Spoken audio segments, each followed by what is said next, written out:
Good morning everyone. PC classes में आप सभी का स्वागत है एक और नई वीडियो में। जो आज का जो वीडियो है आप लोगों के लिए बहुत ही ख़ास होने वाली है, क्योंकि आज हम आप लोगों को एक ही वीडियो में क्लास 10 का जो आपका जैक बोर्ड के जो स्टूडेंट्स है उसके लिए यह आपका बहुत ही ख़ास होने वाला है कि आज एक ही वीडियो में आपका भूगोल जो है आपका भूगोल जो आपका समकालीन भारत 2 जो है आपका इसका सभी लेसन को आज इस वीडियो पे हम डिस्कस करने जा रहे हैं कि भूगोल का जो जितना भी लेसन है, जितना भी चैप्टर है, वो सभी लेसन को यानी चैप्टर वाइज एमसीक्यू और उसका जो महत्वपूर्ण प्रश्न जो है वो जो भी आपका सभी प्रश्न को आज इस वीडियो में आज हम अच्छा से चर्चा करने वाले हैं। इसलिए आप लोग इस वीडियो को बहुत ही बढ़िया से ध्यान से देखेंगे, सुनेंगे और आपका आज का इस वीडियो से आपका भूगोल का जो भी समस्या है वो आपका इस वीडियो से दूर हो जाएगा, क्योंकि यह वीडियो आपके जो है पूरा भूगोल का निचोड़ इस वीडियो में आपको हम करने जा रहे हैं। क्योंकि जितना भी महत्वपूर्ण क्वेश्चन है ज्योग्राफी का, पूरा टोटल ज्योग्राफी का जितना भी भूगोल में जो लेसन है आपका, सभी लेसन का एक एक क्वेश्चन को जो एमसीक्यू और आपका वन लाइनर मतलब वस्तुनिष्ठ हो और उसका जो महत्वपूर्ण भी क्वेश्चन है उसको भी हम इस वीडियो में शामिल करेंगे। और पूरा का पूरा भूगोल आप इस वीडियो पर आप पूरा भूगोल को आज हम कंप्लीट कर देंगे। चलिए स्टार्ट करते हैं। आप ये मैराथन ही समझिए, भूगोल का पूरा भूगोल का आज मैराथन क्लास हो रहा है। आज देखिए संपूर्ण भूगोल इस वीडियो में आज हम करने जा रहे हैं। चलिए स्टार्ट करते हैं। आज का जो पहला लेसन है आपका भूगोल का पहला लेसन क्या है क्लास 10 के स्टूडेंट के लिए? संसाधन एवं विकास। संसाधन एवं विकास। ये वीडियो थोड़ा लंबा होगा क्योंकि बहुत सारा लेसन है, सभी लेसन को एक साथ करने जा रहे हैं तो, लेकिन बहुत इंपॉर्टेंट होने वाला है ये वीडियो। संसाधन एवं विकास का कुछ महत्वपूर्ण क्वेश्चन को हम देखेंगे। चलिए स्टार्ट करते हैं ये लेसन को, संसाधन एवं विकास। चलिए तो ये जो आपका फर्स्ट क्वेश्चन जो आपका इस लेसन का है संसाधन एवं विकास का जो फर्स्ट क्वेश्चन है आपका लौह अयस्क। अभी कुछ क्वेश्चन आपका एमसीक्यू कराएंगे, इसके बाद फिर आपका उसको अन्य महत्वपूर्ण क्वेश्चन को भी कराएंगे। तो पहले चैप्टर वाइज आपका एमसीक्यू और फिर इसके बाद उसका महत्वपूर्ण प्रश्न, फिर चैप्टर वाइज एमसीक्यू, फिर आपका महत्वपूर्ण प्रश्न। तो सभी लेसन का एक साथ हम इस वीडियो में करने जा रहे हैं। चलिए तो फर्स्ट क्वेश्चन आपका है लौह अयस्क किस प्रकार का संसाधन है? ये आपका क्या है? लौह अयस्क जो आपका क्या है? और नवीकरण योग्य संसाधन है। क्या है? किस प्रकार का संसाधन है? और नवीकरण योग्य। ऑप्शन नंबर 4 इसका सही हो जाएगा। चलिए नेक्स्ट देखते हैं। नेक्स्ट क्वेश्चन आपका ज्वारीय ऊर्जा निम्नांकित में से किस प्रकार का संसाधन है? तो किस प्रकार का संसाधन है? तो आपका पुनः पूर्ति योग है। ज्वारीय ऊर्जा जो आपका क्या है?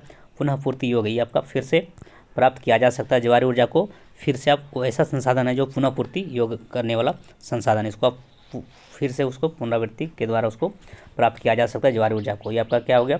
पुनः पूर्ति योग, यानी आपका नवीकरण योग संसाधन है। चलिए नेक्स्ट क्वेश्चन देखते हैं। आपका नवीकरण योग संसाधन क्या होता है? जो पुनः पूर्ति योग होता है उसको नवीकरण संसाधन योग का, जो नहीं हो पाता उसको और नवीकरण योग संसाधन बोलते हैं। चलिए 3 नंबर क्वेश्चन आपका, 3 नंबर जो आपका क्वेश्चन है आपका किस राज्य में काली मृदा पाई जाती है? किस राज्य में काली मृदा पाई जाती है? तो किस राज्य में काली मृदा पाई जाती है? गुजरात राज्य में। ऑप्शन नंबर 2 इसका सही हो जाएगा। गुजरात राज्य में काली मृदा पाई जाती है। नवीकरण योग संसाधन तो क्या इनमें से सभी? वन भी क्या है? नवीकरण योग संसाधन है। पवन ऊर्जा भी क्या है? नवीकरण योग संसाधन है। जल भी क्या है?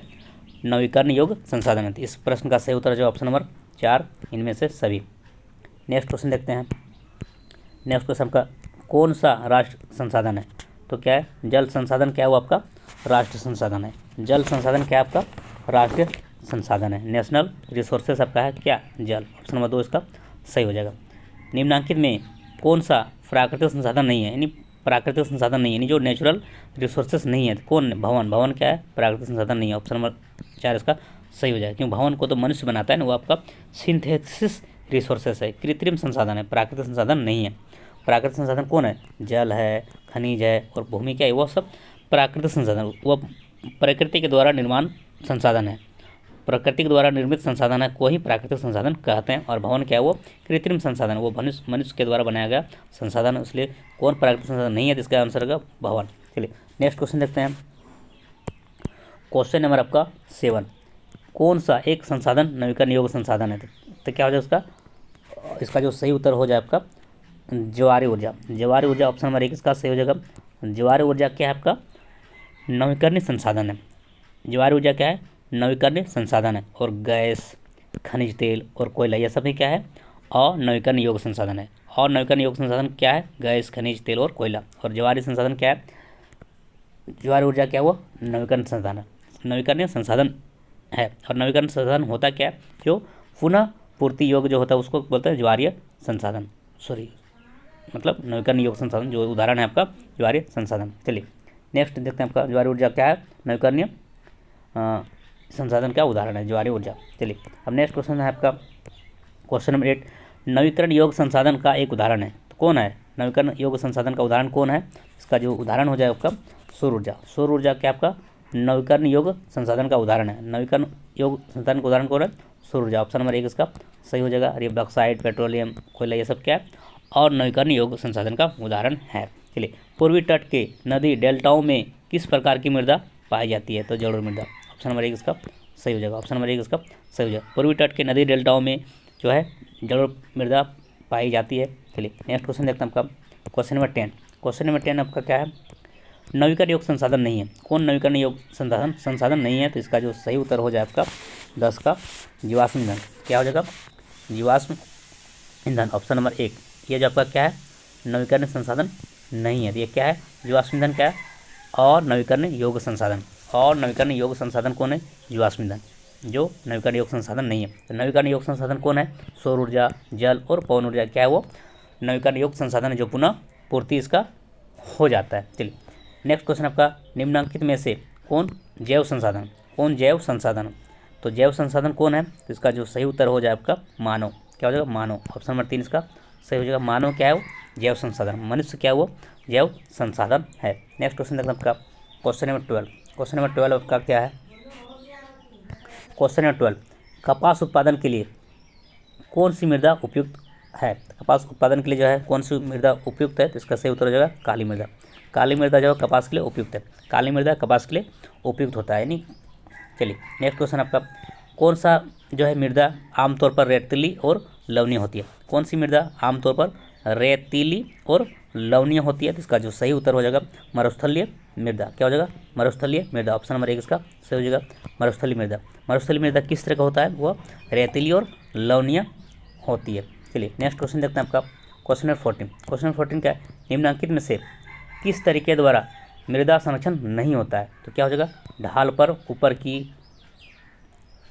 किस तरीके द्वारा मृदा संरक्षण नहीं होता है? तो ढाल पर ऊपर से नीचे की ओर हल चलाना क्या हुआ? इस तरह से आपका मृदा संरक्षण नहीं होता। ऑप्शन नंबर 4 इसका सही हो जाएगा। 14 क्या हो जाएगा? ऑप्शन नंबर 4 ढाल पर ऊपर से नीचे की ओर हल चलाने से क्या होता है? मृदा संरक्षण नहीं होता है। चलिए नेक्स्ट क्वेश्चन देखते हैं आपका आप क्वेश्चन नंबर 15। क्वेश्चन नंबर 15 क्या बोल रहा है आपका?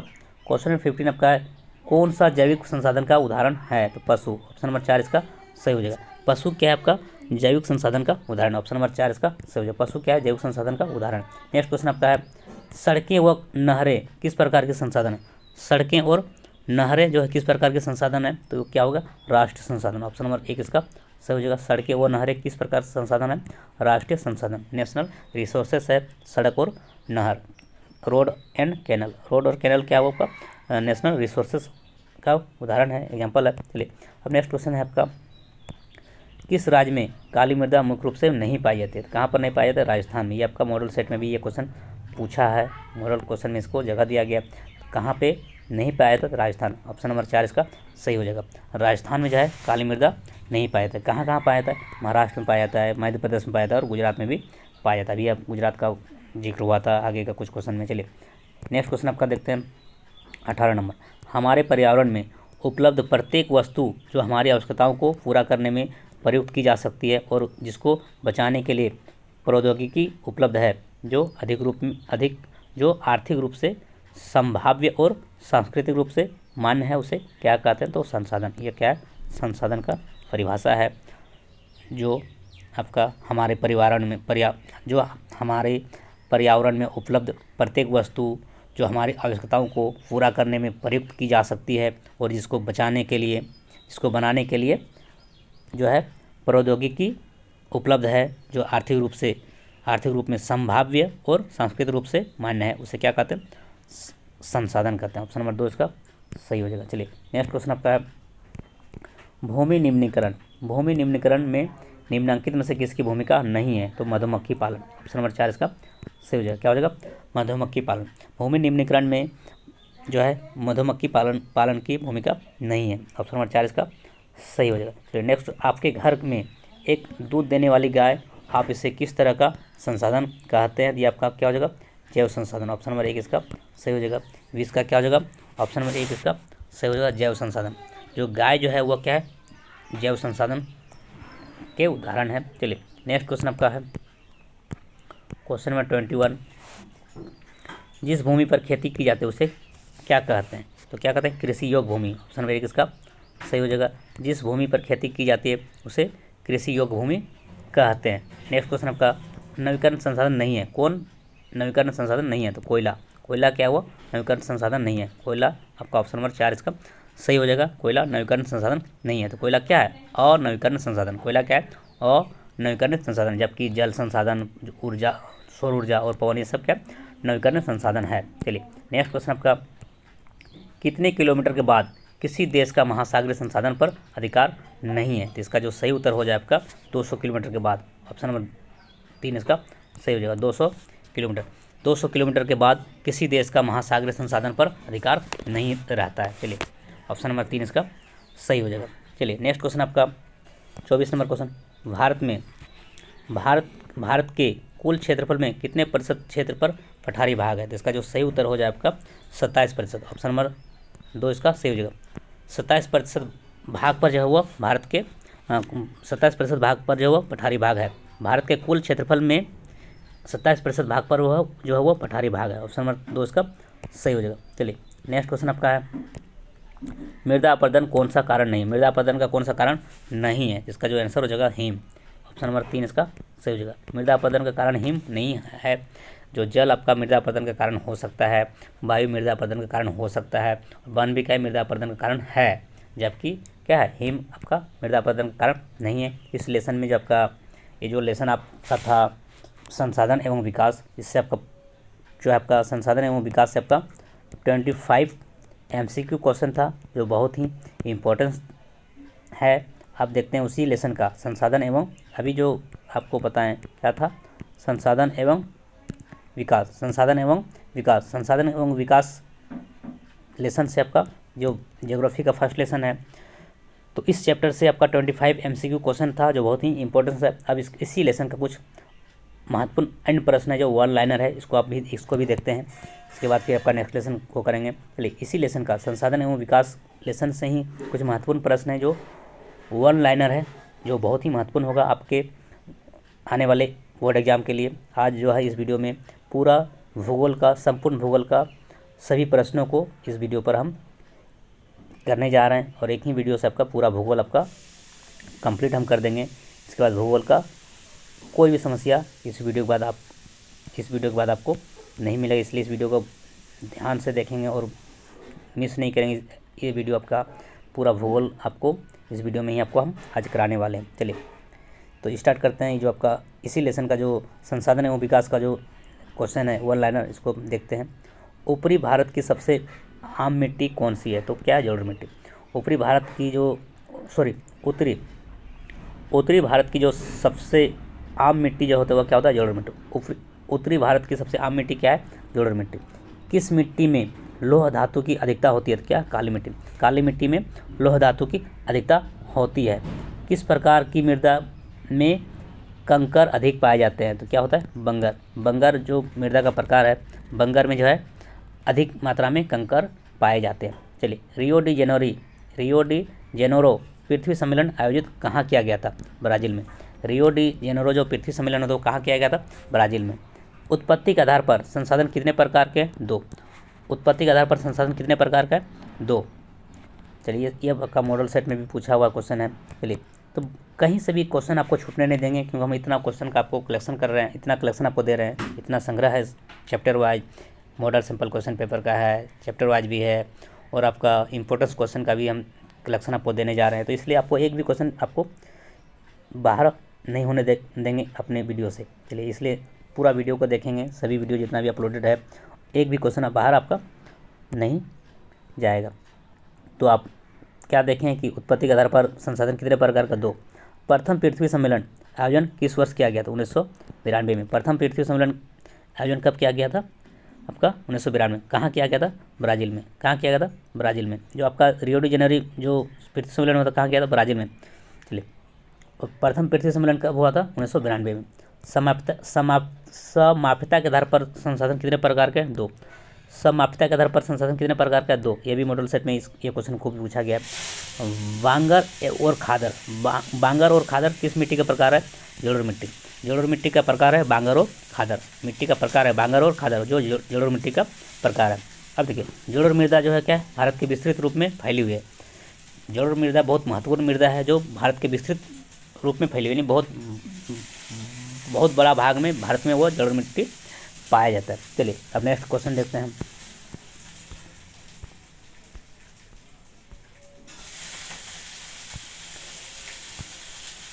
काली मृदा की नमी धारण करने की क्षमता बहुत अधिक। काली मृदा में जो है जो नमी धारण करने की क्षमता बहुत अधिक होती है। काली मृदा में नमी धारण करने की क्षमता बहुत अधिक होती है। बहता हुआ जल मृत्तिकायुक्त मृदाओं को काटते हुए गहरी वाहिकाओं बनाता है, उन्हें क्या कहते हैं? अवनाविक अपरदन। बहता हुआ जल मृत्तिकायुक्त मृदाओं को काटते हुए गहरी वाहिकाएं बनाता है, जिन्हें अवनालिक अपरदन कहते हैं। 11 नंबर क्वेश्चन क्या है? बहता हुआ जल मृत्तिकायुक्त मृदाओं को काटते हुए गहरी वाहिकाएं बनाता है, जिन्हें अवनालिक अपरदन कहते हैं। चलिए, नेक्स्ट आपका अवनालिक अपरदन क्या है? अवनालिक अपरदन जब क्या है? चंबल बेसिन में आम पाया जाता है। अवनालिका अपरदन चंबल बेसिन में आम पाया जाता है। अवनालिका अपरदन चंबल बेसिन में आम पाया जाता है। लेटराइट मृदा चाय और कॉफ़ी उगाने के लिए उपयुक्त है। लेटराइट मिट्टी जो है चाय और कॉफ़ी उगाने के लिए उपयुक्त होता है। चलिए, अब नेक्स्ट आपका है लाल मृदा जो है रवेदार आग्नेय चट्टानों पर कम वर्षा वाले भागों में विकसित होती है। लाल मिट्टी जो है रवेदार आग्नेय चट्टानों पर कम वर्षा वाले भागों में विकसित होती है। तो इस लेसन से आपका जो फर्स्ट लेसन आपका था संसाधन एवं विकास जो आपका फर्स्ट ज्योग्राफी का जो फर्स्ट लेसन था, इसमें आपका 25 MCQ क्वेश्चन था और 14 आपका 1 लाइनर क्वेश्चन था। तो आप इसको हम इस वीडियो में आप लोग देखें, फिर आप नेक्स्ट लेसन को हम देखते हैं। चलिए, नेक्स्ट लेसन आपका क्या है? सेकंड लेसन आपका ज्योग्राफी का जो आपका है सेकंड लेसन क्या आपका? वन एवं वन्यजीव संसाधन। वन एवं वन्यजीव संसाधन इसका पहला क्वेश्चन है। ये आपका MCQ क्वेश्चन अभी कराएंगे, उसके बाद फिर 1 लाइनर भी होगा इस लेसन का। चलिए, फर्स्ट क्वेश्चन आपका है, निम्न में से कौन सी टिप्पणी प्राकृतिक वनस्पति जात और प्राणी जात के ह्रास का सही कारण नहीं है? तो इसका सही उत्तर जो है आपका पशुचारण और ईंधन लकड़ी एकत्रित करना, यह आपका सही कारण नहीं है। ऑप्शन नंबर 3 इसका सही हो जाएगा। पशुचारण और ईंधन लकड़ी एकत्रित करना, यह क्या है आपका? प्राकृतिक वनस्पति जात और प्राणी जात के ह्रास का सही कारण नहीं है। ऑप्शन नंबर 3 इसका सही हो जाएगा। चलिए, अब नेक्स्ट क्वेश्चन देखते हैं आपका। नेक्स्ट क्वेश्चन आपका क्या है? कौन सा संरक्षण तरीका समुदायों की सीधी भागीदारी नहीं करता है? कौन सा संरक्षण का तरीका जो है समुदायों की सीधी भागीदारी नहीं करता? जिसका जो सही उत्तर हो जाएगा वन्यजीव पशु विहार का परिसीमा। ऑप्शन नंबर 4 इसका सही हो जाएगा। वन्यजीव पशु विहार का परिसीमा जो है परिसीमन, ये आपका क्या है? संरक्षण का जो आपका सही तरीका नहीं है। आपका जो ये जो क्वेश्चन जो आपका वन्यजीव पशु विहार का परिसीमन जो हुआ क्या है? संरक्षण तरीका जो है समुदाय की सीधी भागीदारी नहीं है। संरक्षण का जो तरीका आपका है समुदायों की जो सीधी भागीदारी का हुआ नहीं है। क्या नहीं है? वन्यजीव पशु विहार का परिसीमन। चलिए, अब नेक्स्ट क्वेश्चन देखते हैं आपका। नेक्स्ट क्वेश्चन आपका क्या है? आपका क्वेश्चन नंबर 3। क्वेश्चन नंबर 3 आपका क्या है? वे जातियाँ जिनके लुप्त होने का खतरा का है वो क्या कहलाती है? संकटग्रस्त जातियाँ। ऑप्शन नंबर 3 इसका सही हो जाएगा। क्या हो जाएगा? ऑप्शन नंबर 3 सही हो जाएगा। वे जातियाँ जिनके लुप्त होने का खतरा है वो क्या कहलाती है? संकटग्रस्त जातियाँ। संकटग्रस्त जातियाँ क्या कहलाती है? संकटग्रस्त जातियाँ। चलिए, अब नेक्स्ट क्वेश्चन आपका लुप्त जाति का उदाहरण क्या है? लुप्त जाति का उदाहरण है। लुप्त जाति का उदाहरण क्या है आपका? एशियाई चीता, एशियाई चीता क्या वो आपका लुप्त जाति का उदाहरण, ये आपका लुप्त हो चुका है, अभी वो अब भारत में नहीं पाया जाता है। एशियाई चीता क्या हुआ लुप्त जाति का उदाहरण, ऑप्शन नंबर 2 इसका सही हो जाएगा। चलिए नेक्स्ट क्वेश्चन है आपका क्वेश्चन नंबर 5। क्वेश्चन नंबर 5 क्या बोल रहा है, निम्नलिखित में से किस राज्य में सर्वाधिक अस्थायी वन है, तो यह क्या है मध्य प्रदेश, एमपी, क्या है वो मध्य प्रदेश, एमपी। एमपी में जो है क्या है वो सर्वाधिक अस्थायी वन क्षेत्र है, ऑप्शन नंबर 2 इसका सही हो जाएगा। मध्य प्रदेश में जो है सर्वाधिक अस्थायी वन क्षेत्र है। चलिए अब नेक्स्ट क्वेश्चन आपका है स्थानिक जाति का उदाहरण, स्थानिक जाति का उदाहरण है, तो क्या है स्थानिक जाति का उदाहरण, इसका सही उत्तर हो जाएगा निकोबारी कबूतर, निकोबारी कबूतर। निकोबारी कबूतर जो है क्या वो आपका स्थानिक जाति का उदाहरण, निकोबारी कबूतर जो है वो स्थानिक जाति का उदाहरण है। चलिए अब नेक्स्ट क्वेश्चन देखते हैं आपका, बांधवगढ़ राष्ट्रीय उद्यान किस राज्य में स्थित है, बांधवगढ़ राष्ट्रीय उद्यान जो है किस राज्य में स्थित है, तो आपका सही उत्तर इसका हो जाए आपका कहाँ पर है बांधवगढ़ राष्ट्रीय उद्यान, तो आपका है आपका मध्य प्रदेश में, कहाँ है एमपी में, मध्य प्रदेश में आपका क्या है बांधवगढ़ राष्ट्रीय उद्यान। इतना जो आपको हम क्वेश्चन करा रहे हैं, एक भी क्वेश्चन आपका परीक्षा में इससे बाहर नहीं जाएगा। ऑब्जेक्टिव का जो भी क्वेश्चन हम करा रहे हैं, जितना आपको मॉडल सिंपल क्वेश्चन पेपर आपको अपलोड है चैनल पर, सोशल साइंस का 10 मॉडल सिंपल क्वेश्चन पेपर आपका चैनल पर अपलोड है, यानी आपका 400 एमसीक्यू क्वेश्चन का सीरीज आपका 10 मॉडल सेट आपका चैनल पर अपलोड है, जो एमसीक्यू बेस्ड में है। और आपका ये जो चैप्टर वाइज करा रहे हैं, संपूर्ण हिस्ट्री का भी आपका वीडियो अपलोडेड है, इसमें पूरा इतिहास को एक ही वीडियो में कराया गया है। और आपका आज जो हम ये जो सीरीज आपका जो करा रहे हैं, आज का वीडियो जो आपका पूरा इसमें संपूर्ण भूगोल को इस वीडियो में आप देखेंगे, इसलिए आपका चैप्टर वाइज भी हो रहा है और आपका मॉडल सिंपल क्वेश्चन भी आपका अपलोडेड है। आप इतना आप कर लेते हैं तो सोशल साइंस में से बाहर क्वेश्चन जाने वाला है नहीं। इसके बाद फिर हम सब्जेक्टिव वीडियो भी लेके आएंगे बहुत जल्द। चलिए तो आज का देखते हैं, ये जो आपका ज्योग्राफी क्लास हो रहा है बहुत ही महत्वपूर्ण होने वाला है। कि बांधवगढ़ राष्ट्रीय उद्यान किस राज्य में है, तो आपका मध्य प्रदेश में, कहाँ पर है मध्य प्रदेश में। नेक्स्ट क्वेश्चन आपका है 8 नंबर क्वेश्चन, निम्नलिखित में से कौन सी दुर्लभ जाति है, दुर्लभ जाति कौन है हॉर्नबिल, आपका हॉर्नबिल का एक दुर्लभ जाति है, हॉर्नबिल का एक दुर्लभ जाति है, हॉर्नबिल का एक दुर्लभ जाति है, ऑप्शन नंबर 4 इसका सही हो जाएगा। दुर्लभ जाति कौन है, तो हॉर्नबिल का एक दुर्लभ जाति है। अब कौन सी सुभेदय जाति है, सुभेदय जो सुभेदय जाति कौन है, गंगा नदी की डॉल्फिन, गंगा नदी के डॉल्फिन जो आपका क्या है सुभेदय जाति, ऑप्शन नंबर 1 इसका सही हो जाएगा। गंगा नदी के डॉल्फिन जो है क्या है सुभेदय जाति के उदाहरण है। सुभेदय जाति कौन है, गंगा नदी के डॉल्फिन। चलिए नेक्स्ट क्वेश्चन देखते हैं आपका क्वेश्चन नंबर 10। क्वेश्चन नंबर 10 आपका क्या है, क्वेश्चन नंबर 10 आपका है भारत में कौन सी जाति काले हिरण की रक्षा के लिए प्रसिद्ध है। भारत में जो जाति है, कौन सा जाति है जो काले हिरण की रक्षा के लिए जो क्या हुआ प्रसिद्ध है, भारत में कौन सी जाति काले हिरण की रक्षा के लिए प्रसिद्ध है, जिसका सही उत्तर हो जाएगा विश्नोई, ऑप्शन नंबर 1 इसका सही हो जाएगा विश्नोई। विश्नोई जाति जो है क्या हुआ काले हिरण की रक्षा के लिए प्रसिद्ध है। भारत की जो एक जाति है विश्नोई, वो क्या है काले हिरण की रक्षा के लिए प्रसिद्ध है, क्या हो जाएगा ऑप्शन विश्नोई, ऑप्शन नंबर 1 इसका सही हो जाएगा। हिमालयन, हिमालयन, हिमालयन जो है यव क्या है, हिमालयन यव क्या है, एक औषधीय पौधा, हिमालयन यव क्या है एक औषधीय पौधा, एक ऑप्शन नंबर 1 इसका सही हो जाएगा। हिमालयन यव क्या है एक औषधीय पौधा, या औषधीय पौधा, इससे दवाई बनाया जाता है, इस पौधे से औषधीय पौधा है कौन हिमालयन यव। चलिए नेक्स्ट क्वेश्चन आपका 1952 में भारत निम्न में से किस प्रजाति को विलुप्त घोषित कर चुका है।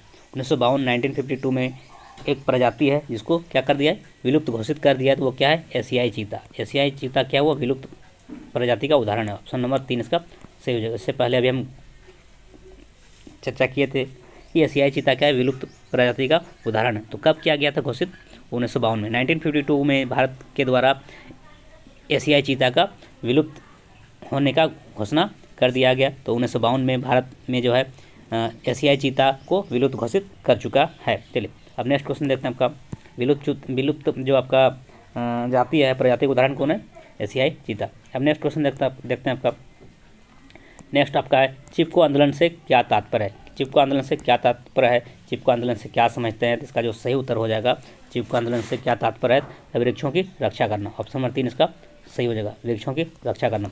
चिपको आंदोलन से क्या तात्पर्य है, तो क्या अभिप्राय है क्या समझते हैं वृक्षों की रक्षा करना, वृक्षों की रक्षा करना जो है वो क्या है चिपको आंदोलन का तात्पर्य है। चलिए नेक्स्ट क्वेश्चन आपका अंतर्राष्ट्रीय प्राकृतिक संरक्षण, अंतर्राष्ट्रीय प्राकृतिक संरक्षण और प्राकृतिक संसाधन संरक्षण संघ के द्वारा विभाजन में किस श्रेणी में को रखा गया है? तो इनमें से सभी हो जाएगा। संकटग्रस्त जातियों में भी रखा गया है, दुर्लभ जातियां और लुप्त जातियां। ऑप्शन नंबर इसका 4 जो है वो सही हो जाएगा। अंतर्राष्ट्रीय प्राकृतिक संरक्षण, अंतर्राष्ट्रीय प्राकृतिक संरक्षण और प्राकृतिक संसाधन संरक्षण संघ के द्वारा विभाजन में जो किस श्रेणी में रखा गया है? तो इनमें से सभी। संकटग्रस्त जातियां की श्रेणी में भी रखा गया है, दुर्लभ जातियां की श्रेणी में भी रखा गया है और लुप्त जातियां को श्रेणी को भी रखा गया। यानी कहने मतलब अंतर्राष्ट्रीय प्राकृतिक संरक्षण और प्राकृतिक संसाधन संरक्षण संघ के द्वारा विभाजन में जो है वह संकटग्रस्त जातियां को भी रखा गया है, दुर्लभ जातियों को भी रखा गया है और लुप्त जातियों को भी रखा गया है। किसमें? अंतर्राष्ट्रीय प्राकृतिक संरक्षण और प्राकृतिक संसाधन संरक्षण के संघ के द्वारा। चलिए नेक्स्ट क्वेश्चन आपका है। नेक्स्ट क्वेश्चन आपका क्या हो जाएगा? आपका 15 नंबर क्वेश्चन। 15 नंबर क्वेश्चन क्या बोर्ड आपका? 15 नंबर क्वेश्चन है गुलाबी सिर, गुलाबी सिर वाली बत्तख किन जातियों में शामिल है? गुलाबी सिर वाली बत्तख किन जातियों में शामिल है? तो ये आपका लुप्त जातियों में शामिल है। यह लुप्त जातियों में शामिल हो गया, यह भी लुप्त होने की कगार में है। गुलाबी सिर वाली बत्तख जो हुआ क्या है? लुप्त जातियों में शामिल हो चुका है, यह भी बहुत जल्द वो लुप्त हो जाएगी। तो क्या हो जाएगा? गुलाबी सिर वाली बत्तख लुप्त जातियों में शामिल है। अब नेक्स्ट क्वेश्चन है आपका क्वेश्चन नंबर 16। भारत में जैव विविधता को कम करने वाले कारक कौन है? भारत में जैव विविधता को कम करने वाले कारक कौन है? तो इनमें से सभी। क्या हो जाएगा? ऑप्शन नंबर डी इसका सही हो जाएगा। इनमें से सभी। वन्य जीव के आवास का विनाश, यह भी जैव विविधता को कम करने का कारक है। फिर आपका क्या है? वन्य जीव को मारना या शिकार करना, यह भी क्या है? जैव विविधता को कम करने वाले कारक है। और पर्यावरणीय प्रदूषण एवं दवानल, यह भी क्या है? जैव विविधता को कम करने वाले कारक है। तो इस तरह से क्या हो जाएगा? ऑप्शन नंबर 4 इसका सही हो जाएगा। भारत में जैव विविधता को कम करने वाले जो कारक है आपका, वन्य जीव के आवास का विनाश भी करना भी है, वन्य जीव को मारना या शिकार करना यह भी आपका है, और पर्यावरणीय प्रदूषण एवं दवानल यह भी आपका भारत में जैव विविधता को कम करने वाले कारक है। तो इस प्रश्न का सही उत्तर है ऑप्शन नंबर 4। चलिए अब नेक्स्ट क्वेश्चन देखते हैं। Question number 17। चिपको आंदोलन किससे संबंधित है? चिपको आंदोलन किससे संबंधित है? तभी आपको जस्ट फ्यू मिनट इसका हम एक्सप्लेनेशन किए। चिपको आंदोलन किससे संबंधित है? क्या हो जाएगा इसका सही उत्तर? वनों की कटाई रोकने से, वनों की कटाई रोकने से इसका सही उत्तर हो जाएगा ऑप्शन नंबर 2। चिपको आंदोलन किससे संबंधित है? वनों की कटाई रोकने से। चलिए नेक्स्ट क्वेश्चन देखते हैं। संयुक्त वन प्रबंधन की 1988 में औपचारिक शुरुआत किस राज्य से हुई? तो इस किस राज्य से हुई? इसका जो सही उत्तर हो जाएगा उड़ीसा। उड़ीसा से, उड़ीसा राज्य से उसका शुरुआत हुआ। उड़ीसा से शुरुआत हुआ किसका? संयुक्त वन प्रबंधन जो है, संयुक्त वन प्रबंधन की 1988 में जो है औपचारिक शुरुआत किस राज्य से हुई? उड़ीसा। आपको पूछेगा संयुक्त वन प्रबंधन का जो औपचारिक शुरुआत किस राज्य से हुई? तो उड़ीसा। कब हुआ? 1988। डेट भी याद रखें, 1988 में ही हुआ संयुक्त वन प्रबंधन जो है औपचारिक रूप से शुरुआत हुआ किस राज्य से? उड़ीसा से। चलिए नेक्स्ट क्वेश्चन आपका, वन विभाग के अनुसार कुल वन क्षेत्र का 1/3 हिस्सा किस वन को जाता है? तो 1/3 हिस्सा जो है किस वन को जाता है या किस वन का है? तो इसका जो सही उत्तर हो जाए आपका रक्षित वन। क्या हो जाएगा? रक्षित वन, रिजर्व वन। रिजर्व जो फॉरेस्ट होता है, रिजर्वेशन में जो रखा गया है कितना? तो रक्षित वन में 1/3 रखा गया है। वन विभाग के अनुसार कुल वन का 1/3 भाग को रक्षित वन में रखा गया, नहीं उसको रिजर्व करके रखा गया। चलिए 1/3 वन को, 1/3 वन को क्या रखा गया? रक्षित वन। चलिए नेक्स्ट क्वेश्चन देखते हैं आपका क्वेश्चन नंबर 20। भारत में उपलब्ध स्तनधारियों में से कितने प्रतिशत को लुप्त होने का खतरा है? तो भारत में जो उपलब्ध स्तनधारी है, जीवधारी है जो स्तन में पाया जाता है, वो कितने प्रतिशत को लुप्त होने का खतरा है? तो आपका जो यहाँ जो 20% जो आपका 20% जो आपका क्या है वो उसको विलुप्त होने का खतरा है। भारत में उपलब्ध स्तनधारियों में से जो 20% को जो है लुप्त होने का खतरा है, और भी 20% और लुप्त हो सकता है, इसलिए वो 20% जीवधारियों को वो खतरा है। ऑप्शन नंबर 2 इसका सही हो जाएगा। इस लेसन में जो आपका ये जो सेकंड लेसन ज्योग्राफी का जो था, जो लेसन का नाम था वन एवं वन्यजीव संसाधन, वन एवं वन्यजीव संसाधन। तो इसका जो आपका 20 मोस्ट इम्पोर्टेंस एमसीक्यू क्वेश्चन को इस वीडियो में अभी किए। फिर इसके इसी लेसन का जो कुछ महत्वपूर्ण अन्य महत्वपूर्ण प्रश्न है उसको भी देखेंगे। उसके बाद फिर नेक्स्ट लेसन को हम फिर आगे करेंगे। चलिए अब इसी लेसन का वन एवं वन्यजीव संसाधन का ही जो ज्योग्राफी का सेकंड लेसन है, जो क्लास 10 का ज्योग्राफी है, क्लास 10 का जो ज्योग्राफी का जो सेकंड लेसन है वन एवं वन्यजीव संसाधन का जो ऑब्जेक्टिव क्वेश्चन, अब 20 क्वेश्चन देखें। अब इसका अन्य महत्वपूर्ण प्रश्न को भी देखेंगे, इसके बाद फिर नेक्स्ट लेसन को करेंगे। चलिए तो इसका जो कुछ अन्य महत्वपूर्ण प्रश्न है, वन और बंजर भूमि जो सरकार, व्यक्तियों और समुदायों के अस्थायित्व में होते हैं उन्हें क्या कहते हैं? तो क्या कहते हैं? अवर्गीकृत वन। क्या कहते हैं? अवर्गीकृत वन। वन और बंजर भूमि जो सरकार, व्यक्तियों और समुदायों के स्वामित्व में होते हैं उन्हें अवर्गीकृत वन कहते हैं। नेक्स्ट क्वेश्चन आपका, सुंदरबन राष्ट्र पार्क किस राज्य में स्थित है? इसका सही उत्तर हो जाएगा पश्चिम बंगाल। सुंदरबन राष्ट्र पार्क जो है वह पश्चिम बंगाल राज्य में स्थित है। कहाँ पर है? वेस्ट बंगाल में। कौन सा वन? सुंदरबन राष्ट्र पार्क, वो आपका कहाँ पर है? पश्चिम बंगाल में। चलिए नेक्स्ट क्वेश्चन आपका, बक्सर टाइगर रिजर्व किस राज्य में स्थित है? बक्सर टाइगर रिजर्व जो आपका किस राज्य में स्थित है? पश्चिम बंगाल में। कहाँ पर है? पश्चिम बंगाल में। बक्सर टाइगर रिजर्व जो है वह कहाँ पर स्थित है? पश्चिम बंगाल में। बक्सर टाइगर रिजर्व पश्चिम बंगाल में स्थित है और सुंदर राष्ट्रीय पार्क भी क्या हुआ? पश्चिम बंगाल में स्थित है। अब नेक्स्ट क्वेश्चन आपका, भारत में प्रोजेक्ट टाइगर की शुरुआत कब हुई? 1973, 1972, 1973। क्या आपका जो प्रोजेक्ट जो टाइगर है भारत में, प्रोजेक्ट टाइगर की जो शुरुआत हुआ कहाँ कब हुई? 1973, 1973। तो भारत में प्रोजेक्ट टाइगर की शुरुआत कब हुई? 1973। चलिए नेक्स्ट क्वेश्चन आपका है, भारत में वनस्पतियों की कितनी प्रजातियां पाई जाती है? 47,000, 47,000। भारत में वनस्पतियों की जो प्रजातियां पाई जाती है वो 47,000 पाई जाती है। भारत में वनस्पतियों की प्रजातियां 47,000 है। ठीक है, भारत में वनस्पतियों की प्रजाति 47,000 प्रजाति पाई जाती है। भारत में वनस्पतियों की 47,000 प्रजातियां पाई जाती है। 47,000। चलिए नेक्स्ट क्वेश्चन आपका है, भारत का राष्ट्र पक्षी क्या है? मोर। भारत का राष्ट्र पक्षी कौन है? मोर, पीकॉक। भारत का राष्ट्र पक्षी कौन है? मोर। चलिए नेक्स्ट क्वेश्चन देखते हैं आपका, क्वेश्चन नंबर आपका जो ज्योग्राफी का सेकंड लेसन है आपका क्लास 10 का, इसका कुछ महत्वपूर्ण प्रश्न को हम इस वीडियो में अभी करा रहे हैं। चलिए नेक्स्ट क्वेश्चन आपका है, मानस बाघ रिजर्व किस राज्य में स्थित है? मानस बाघ रिजर्व किस राज्य में स्थित है? तो क्या आपका मानस बाघ रिजर्व जो है आपका किस राज्य में स्थित है? इसका सही उत्तर हो जाएगा असम। कहाँ पर है स्थित? असम में। मानस बाघ रिजर्व किस राज्य में स्थित है? तब का असम। कहाँ पर है? असम में। मानस बाघ रिजर्व जो है वो असम राज्य में स्थित है। मानस बाघ रिजर्व जो है वो आपका असम राज्य में स्थित है। चलिए नेक्स्ट क्वेश्चन आपका, भारत जैव विविधता में समृद्ध देश है। विश्व की कितनी प्रतिशत उपजातियाँ भारत में पाई जाती है? तो कितना प्रतिशत? 8%। कितना प्रतिशत? 8%। 8%।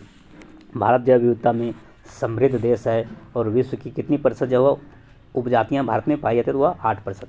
भारत जैव विविधता में समृद्ध देश है और विश्व की जो है 8% उपजातियाँ भारत में पाई जाती है। विश्व की 8% उपजातियाँ भारत में पाई जाती है। नेक्स्ट क्वेश्चन आपका, सदाबहार वृक्ष चीड़। सदाबहार वृक्ष क्या है? वो चीड़ एक औषधीय वनस्पति है। सदाबहार वृक्ष कौन है? चीड़। चीड़ क्या एक सदाबहार वृक्ष है जो क्या एक औषधीय वनस्पति है। यह किस राज्य में है? यह किस राज्य में पाया जाता है? हिमाचल प्रदेश में। सदाबहार वृक्ष जो आपका चीड़ है वो किस राज्य में पाया जाता है? तो हिमाचल प्रदेश में। कहाँ पाया जाता है? हिमाचल प्रदेश में। एचपी मतलब हिमाचल प्रदेश।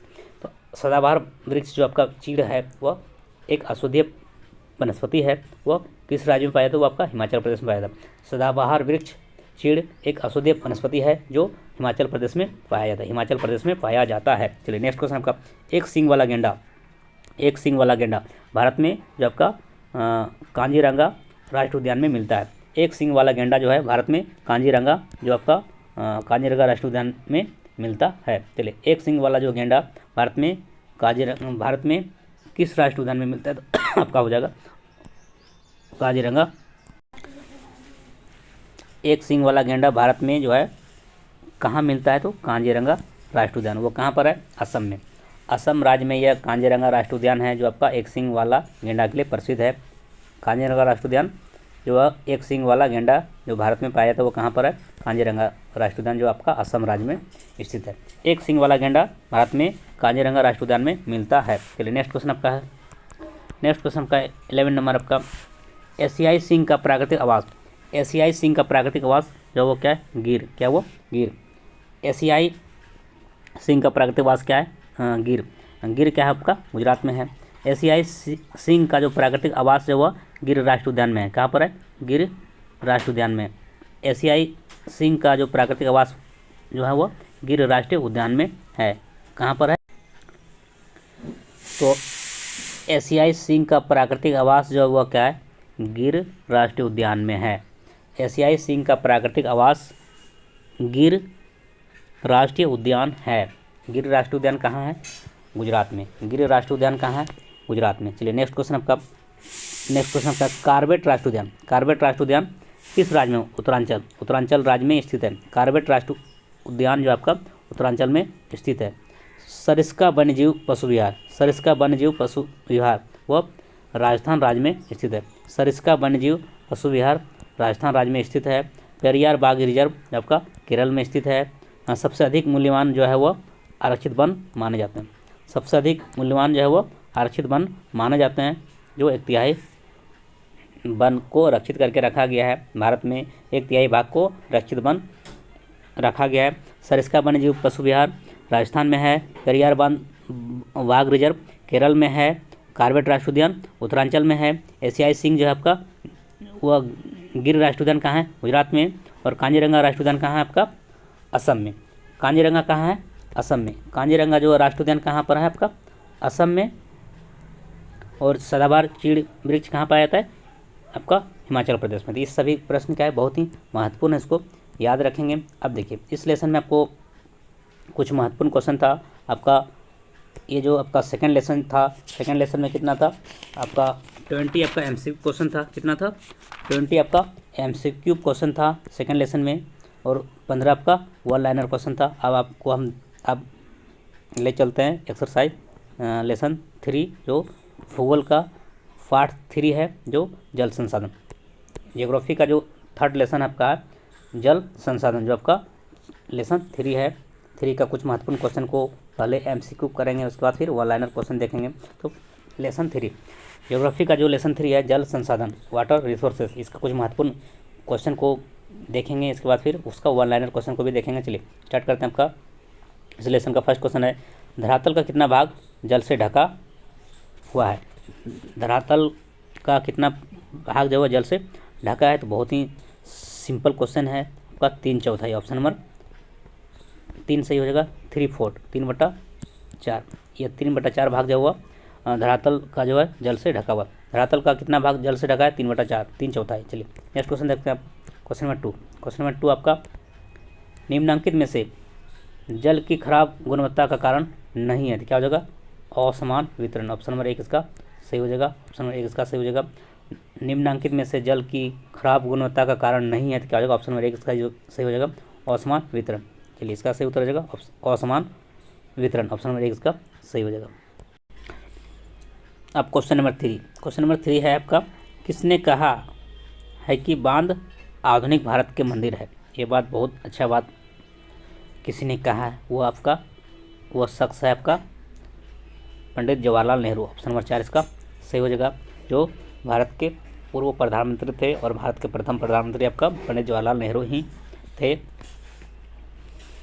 जो इस दुनिया में अब नहीं है। तो भारत के जो किसने कहा है कि बांध आधुनिक भारत के मंदिर है? तो जवाहरलाल नेहरू। ऑप्शन नंबर 4 इसका सही हो जाएगा। जवाहरलाल नेहरू। जवाहरलाल नेहरू का ही कथन है कि बांध जो वह आधुनिक भारत के मंदिर है। ऑप्शन नंबर 4 इसका सही हो जाएगा। चलिए नेक्स्ट क्वेश्चन देखते हैं आपका। क्वेश्चन नंबर 4,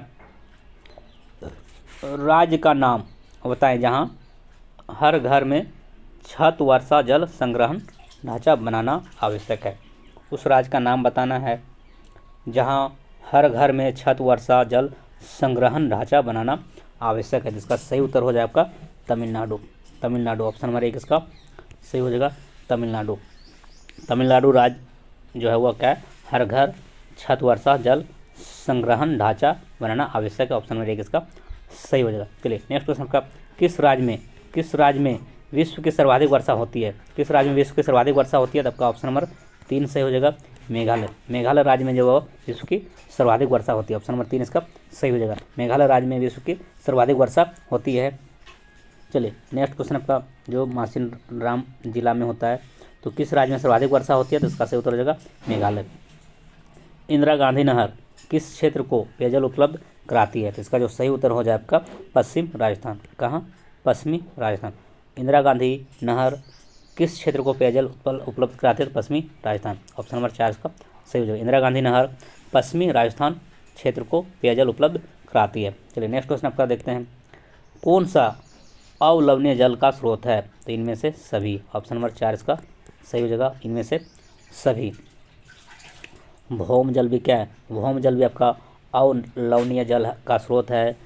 सतही जल भी क्या अवलवणीय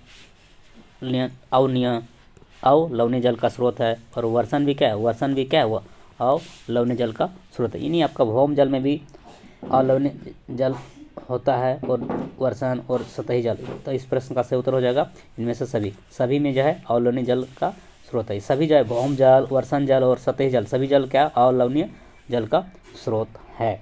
चलिए अब नेक्स्ट क्वेश्चन देखते हैं, क्वेश्चन नंबर 8। क्वेश्चन नंबर 8, जल दुर्लभता का कारण। जल दुर्लभता का कारण है क्या है? इनमें से सभी। क्या है? इनमें से सभी। इनमें से सभी जो है जल दुर्लभता का कारण है। बढ़ती जनसंख्या की बढ़ती आवश्यकता, यह भी आपका जल दुर्लभता का कारण है। जल का असमान वितरण, यह भी क्या जल दुर्लभता का कारण है। और जल संरक्षण का न होना, यह भी क्या जल दुर्लभता का कारण है। तो जल दुर्लभता का कारण इनमें से सभी है। बढ़ती जनसंख्या की बढ़ती आवश्यकता, जल और का असमान वितरण और जल संरक्षण का न होना, यह सभी क्या है जल दुर्लभता का कारण है। इस प्रश्न का सही उत्तर हो जाएगा ऑप्शन नंबर 4, इनमें से सभी। चलिए नेक्स्ट क्वेश्चन देखते हैं आपका, question number 9। Question number 9, question number 9 क्या कह रहा है? क्वेश्चन नंबर 9 आपका है, निम्नांकित में से किस क्षेत्र में लोग सिंचाई के लिए गुल अथवा कुल का निर्माण करते हैं? निम्नांकित में से किस क्षेत्र में लोग सिंचाई के लिए गुल अथवा कुल का निर्माण करते हैं? तो इसका सही उत्तर हो जाएगा पश्चिमी हिमालय। ऑप्शन नंबर 2 इसका सही हो जाएगा पश्चिमी हिमालय। पश्चिमी हिमालय के लोग जो है वह सिंचाई के लिए गुल अथवा कुल का निर्माण करते हैं। पश्चिमी हिमालय के लोग जो है सिंचाई के लिए गुल अथवा कुल का निर्माण करते हैं। चलिए नेक्स्ट क्वेश्चन आपका, नर्मदा बचाओ आंदोलन का संबंध किससे है? सरदार सरोवर बांध। सरदार सरोवर बांध जो है सरदार सरोवर बांध से संबंधित है क्या? नर्मदा बचाओ। और किस नदी पर बना गया? नर्मदा नदी पर। नर्मदा बचाओ आंदोलन जो है सरदार सरोवर बांध से संबंधित है, जो नर्मदा नदी पर बनाया गया है। चलिए नेक्स्ट क्वेश्चन देखते हैं आपका, विश्व में जल के कुल आयतन का कितने प्रतिशत भाग अलवणीय जल है? तो या फिर उसको आप ऐसे बोल सकते हैं, कुल उपलब्ध जल में पीने लायक जल का कितना प्रतिशत है? इसका जो सही उत्तर हो जाए आपका कितना प्रतिशत हो जाएगा? ऑप्शन नंबर 1 हो जाएगा 2.5%, 2.5%, 2.5, 2.5। विश्व में जल के कुल आयतन का कितने प्रतिशत भाग अलवणीय जल है? या फिर आपको इस तरह से भी पूछा जा सकता है, कुल उपलब्ध जल में पीने लायक जल का कितना प्रतिशत है? तो आपका 2.5%, 2.5% ऑप्शन नंबर 1 इसका सही हो जाएगा। चलिए नेक्स्ट क्वेश्चन आपका है, क्वेश्चन नंबर 12, निम्नांकित में से किस राज्य में वास ड्रिप सिंचाई प्रणाली प्रचलित है? तो इसका सही उत्तर हो जाएगा मेघालय। ऑप्शन नंबर 2 इसका सही हो जाएगा। क्या हो जाएगा आंसर? मेघालय। मेघालय राज्य में बांस ड्रिप सिंचाई प्रणाली प्रचलित है। मेघालय राज्य में बांस ड्रिप सिंचाई प्रणाली प्रचलित है। तो ऑप्शन नंबर 2 इसका सही हो जाएगा। किस नदी का बहुउद्देश्य नदी परियोजना नहीं है? तो यमुना।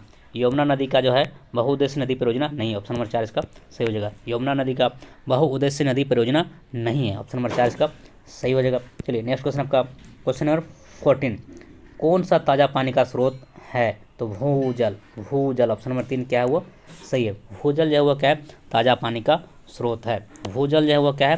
ताज़ा पानी का स्रोत है। ऑप्शन नंबर क्या हो जाएगा? 3 इसका सही हो जाएगा। ताज़ा पानी का स्रोत आपका भूजल है।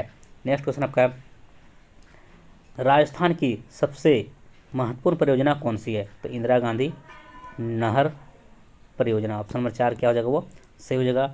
राजस्थान की सबसे महत्वपूर्ण परियोजना क्या है? वो इंदिरा गांधी नहर परियोजना है। राजस्थान की सबसे महत्वपूर्ण परियोजना क्या है? इंदिरा गांधी नहर परियोजना। चलिए नेक्स्ट क्वेश्चन आपका देखते हैं, किस परियोजना का उद्देश्य बाढ़ नियंत्रण रहा? किस परियोजना का उद्देश्य बाढ़ नियंत्रण है? तो आपका कोसी परियोजना का उद्देश्य है बाढ़ नियंत्रण करना, क्योंकि कोसी नदी में ही अक्सर बाढ़ आता है। कोसी क्या है? बिहार का दुख भी, कोसी नदी को बिहार का दुख नदी के नाम से भी जाने जाते हैं, क्योंकि कोसी नदी में ही पानी बढ़ने से बिहार में बाढ़ आ जाता है। तो बिहार का शोक जो है वह क्या है?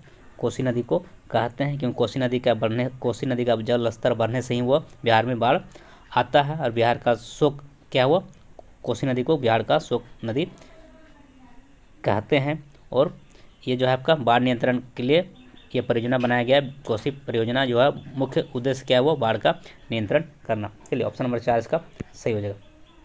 नेक्स्ट क्वेश्चन आपका, भारत की नदियों पर अत्यधिक दुष्प्रभाव किसका पड़ा है? भारत की नदियों पर अत्यधिक दुष्प्रभाव जो किसका पड़ा है? तो इनमें से सभी, ऑप्शन नंबर क्या हो जाएगा, 4 सही हो जाएगा। इनमें से सभी का मतलब हो गया बढ़ती जनसंख्या पर का भी दुष्प्रभाव पड़ा, नगरीकरण और औद्योगिकरण पर भी उसका अत्यधिक दुष्प्रभाव पड़ा, फिर कृषि आधुनिकीकरण भी होने से उसका अत्यधिक दुष्प्रभाव पड़ा। तो भारत की नदियों पर जो है अत्यधिक दुष्प्रभाव जो है बढ़ती जनसंख्या, नगरीकरण और औद्योगिकरण और फिर कृषि आधुनिकीकरण पर उसका अत्यधिक दुष्प्रभाव पड़ा। तो ऑप्शन नंबर इसका 4 हो जाएगा, इनमें से सभी। चलिए नेक्स्ट क्वेश्चन देखते हैं। 14वीं शताब्दी में किसने दिल्ली में श्री फोर्ट क्षेत्र में जल की सप्लाई के लिए हौज का खास निर्माण करवाया? तो इसका सही उत्तर हो जाएगा इल्तुतमिश। ऑप्शन नंबर 2 इसका सही हो जाएगा। इल्तुतमिश ने ही 14वीं शताब्दी में जो है दिल्ली में श्री फोर्ट क्षेत्र में जल की सप्लाई के लिए हौज खास का निर्माण करवाया। तो वह क्या है, वह शासक कौन था? इल्तुतमिश। ऑप्शन नंबर 2 इसका सही हो जाएगा। चलिए नेक्स्ट क्वेश्चन देखते हैं आपका। क्वेश्चन नंबर 19 क्या है? क्वेश्चन नंबर 19 आपका है, कौन सा वक्तव्य बहुउद्देश्य नदी परियोजना के पक्ष में दिया गया तर्क नहीं है? इसका जो सही उत्तर हो जाए आपका 19 का जो सही उत्तर हो जाए आपका ऑप्शन नंबर 3। 19 का जो ऑप्शन नंबर 3 सही हो जाएगा आपका। ऑप्शन नंबर 3 क्या है? बहुउद्देश्य परियोजनाओं से बृहद स्तर पर विस्थापन होता है और आजीविका खत्म होती है। इसी कारण जब वो क्या, यह जो क्या है, बहुउद्देश्य नदी परियोजना के पक्ष में दिया गया तर्क नहीं है। बहुउद्देश्य परियोजनाओं से बहुत बृहद स्तर पर विस्थापन होता है और आजीविका खत्म होती है, जो है उसका बहुउद्देश्य नदी परियोजना के पक्ष में दिया गया तर्क नहीं है। बाकी जो तर्क आपका है कि बहुउद्देश्य परियोजना उन क्षेत्रों में जल लाती है जहाँ जल की कमी होती है, बात सही है। बहुउद्देश्य परियोजना का यह उद्देश्य यह भी है कि बहुउद्देश्य परियोजना उन क्षेत्रों में जल लाती है जहाँ जल की कमी है, ये सही बात है। बहुउद्देश्य परियोजना जल बहाव को नियंत्रित करके बाढ़ पर काबू पाती है, ये भी सही बात है। और बहुउद्देश्य परियोजना हमारे उद्योग और घरों के लिए विद्युत पैदा करती है, ये भी आपका सही है। लेकिन आपका जो यह बात जो लिखा हुआ है ऑप्शन नंबर 3 जो आपका क्या है, बहुउद्देश्य परियोजना से बृहद स्तर पर विस्थापन होता है और आजीविका खत्म होती है, यह बात गलत है। आजीविका खत्म नहीं होती, आजीविका को और सृजन होता है बहुउद्देश्य नदी परियोजना से। चलिए इसलिए यह तर्क जो हुआ गलत है, ऑप्शन नंबर 3 इसका गलत है। चलिए गलत को ही छाटना था, इसलिए ऑप्शन नंबर 3 इसका सही हो जाएगा। चलिए नेक्स्ट क्वेश्चन आपका है 20 नंबर क्वेश्चन। 20 नंबर क्वेश्चन क्या बोल रहा है, जल की कमी के क्या कारण है? जल की कमी का क्या कारण? तो इनमें से सभी, ऑप्शन नंबर 4 इसका सही हो जाएगा। जल की कमी का कारण अतिशोषण भी है, जल की कमी का कारण अत्यधिक प्रयोग भी है, जल का कमी का कारण समाज के विभिन्न वर्गों में जल का असमान वितरण भी क्या हुआ, जल की कमी का कारण है। जल की कमी का कारण तीनों है, अतिशोषण भी है, अत्यधिक प्रयोग भी है और समाज के विभिन्न वर्गों में जल का असमान वितरण भी क्या है, जल की कमी का कारण। तो इस प्रकार इस प्रश्न का सही उत्तर हो जाएगा ऑप्शन नंबर क्या हो जाएगा, ऑप्शन नंबर डी, इनमें से सभी। चलिए अब नेक्स्ट क्वेश्चन देखते हैं आपका। नेक्स्ट क्वेश्चन आपका क्या है,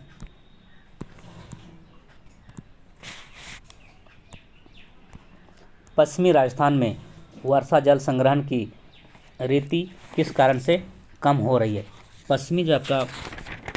पश्चिमी राजस्थान में वर्षा जल संग्रहण की रीति किस कारण से कम हो रही है? तो किस कारण से कम हो रही है? तो इसका जो सही उत्तर हो जाएगा आपका ऑप्शन नंबर 2 इसका सही हो जाएगा। क्या हो जाएगा, इंदिरा गांधी नहर से, वाराणसी जल सुविधा से।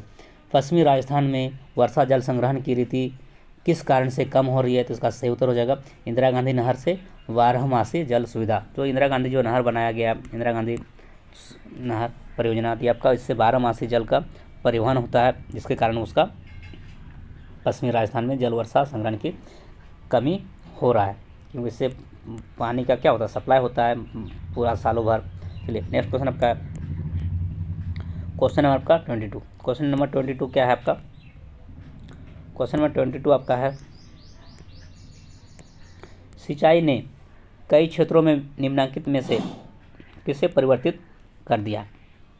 सिंचाई ने कई क्षेत्रों में निम्नलिखित में से किसे परिवर्तित कर दिया गया? तो उसका सही उत्तर हो जाएगा ऑप्शन नंबर 1, फसल प्रतिरोध को। फसल प्रतिरोध को परिवर्तित कर दिया। ऑप्शन नंबर 1 इसका सही हो जाएगा।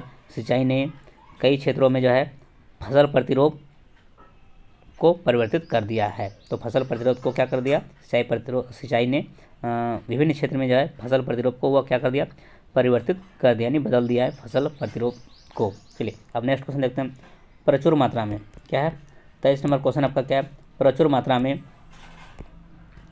जल उपलब्ध होने के बावजूद जल दुर्लभता कैसी होती है। देखिए ये क्वेश्चन बहुत ही अच्छा है।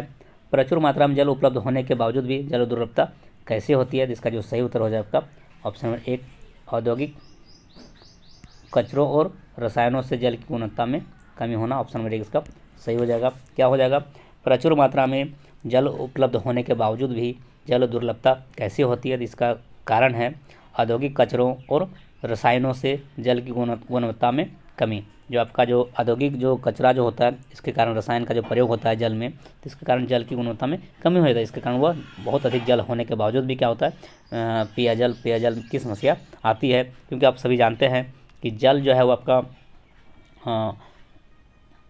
3/4 भाग में पृथ्वी में जो है जल जो है आपका 75%, मतलब 3/4 मतलब कितना होगा, 75% जो हुआ क्या हुआ, पृथ्वी में जल पाया जाता है। जल की मात्रा कितना है, 75%, 3/4 मतलब वही हो गया वो आपका 75%। तो 3/4 जल भूमि पर जल पाया जाता है, जबकि पीने योग्य जल कितना है, मतलब ओनली 2.5%। सोचो कितना तब अभाव होगा ना, जब 2.5% पीने योग्य है, तो अब जल होने से नहीं है ना, अब गंदा पानी तो पी नहीं सकते हैं, तो बाकी जल क्या होगा, दूषित हो गया।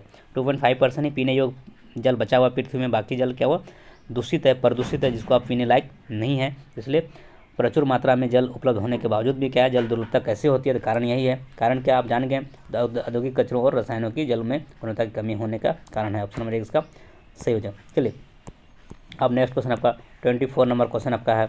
24 नंबर क्वेश्चन क्या है आपका, नदियों पर बांध बनाने से क्या नहीं होता, तो क्या नहीं होता, सूर्य ग्रहण नहीं होता। देखो बहुत ही अच्छा क्वेश्चन आपका जानकारी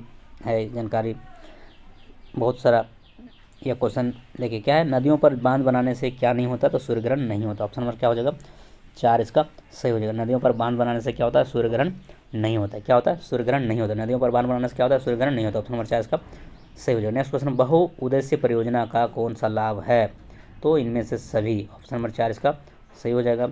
बाढ़ पर नियंत्रण करना भी है क्या है, बहुउद्देश्य परियोजना का लाभ है। सिंचाई की सुविधा भी क्या है, बहुउद्देश्य परियोजना का लाभ है। और जल की विद्युत उत्पादन भी क्या है, बहुउद्देश्य परियोजना का लाभ है। तो इनमें से सभी क्या है, बहुउद्देश्य परियोजना का लाभ क्या है, बाढ़ पर नियंत्रण, जल विद्युत उत्पादन और सिंचाई की सुविधा। तो इस प्रश्न का सही उत्तर हो जाएगा ऑप्शन नंबर इनमें से सभी, ऑप्शन नंबर 4। चलिए अब नेक्स्ट क्वेश्चन देखते हैं। इस प्रश्न का जो आपका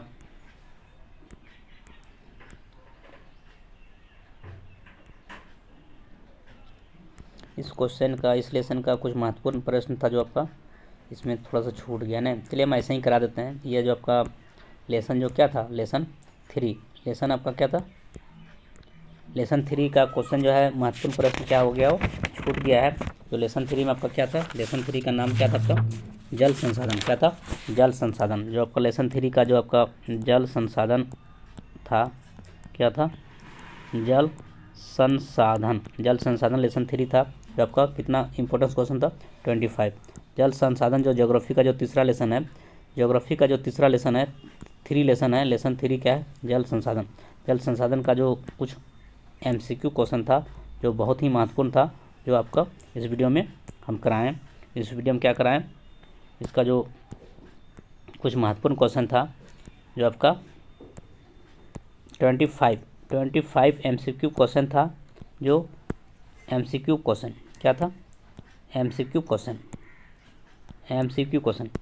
लेसन 3 का क्या था, लेसन 3 का। लेसन 3 में क्या है आपका, ज्योग्राफी का जो लेसन 3 में था आपका जल संसाधन। जल संसाधन का जो लेसन 3 जो था ज्योग्राफी का, इसमें 25 ऑब्जेक्टिव क्वेश्चन था जो इस वीडियो में हम कराएं। और इसका जो कुछ अन्य महत्वपूर्ण प्रश्न जो था वो क्या हो गया, वो छूट गया है, जिसको हम ऐसे ही बोल देते हैं। बहुत ज़्यादा क्वेश्चन नहीं, 15 क्वेश्चन आप याद कर लेंगे, सुन के भी आपका याद हो जाएगा। चलिए कुछ महत्वपूर्ण प्रश्न है इस लेसन का ही, जल संसाधन का। नागार्जुन सागर बांध किस नदी पर स्थित है। नागार्जुन सागर बांध जो हुआ कृष्णा नदी पर स्थित। नागार्जुन सागर बांध जो है कृष्णा नदी पर स्थित है। भारत में कुल विद्युत उत्पादन का लगभग 22% भाग जो हुआ क्या है, जल विद्युत से प्राप्त होता है। भारत में कुल विद्युत उत्पादन का लगभग 22% प्राप्त होता है जल विद्युत से। भारत में कुल विद्युत उत्पादन का लगभग 22% प्राप्त जो हुआ जल विद्युत से होता है। और नागार्जुन सागर बांध किस नदी पर है, तो कृष्णा नदी। नागार्जुन सागर बांध कृष्णा नदी पर स्थित है। जल किस प्रकार का संसाधन है, तो जल क्या है, नवीकरणीय संसाधन। जल क्या है, नवीकरणीय प्रकार का संसाधन है। जल किस प्रकार का संसाधन है, जल नवीकरणीय प्रकार का संसाधन है।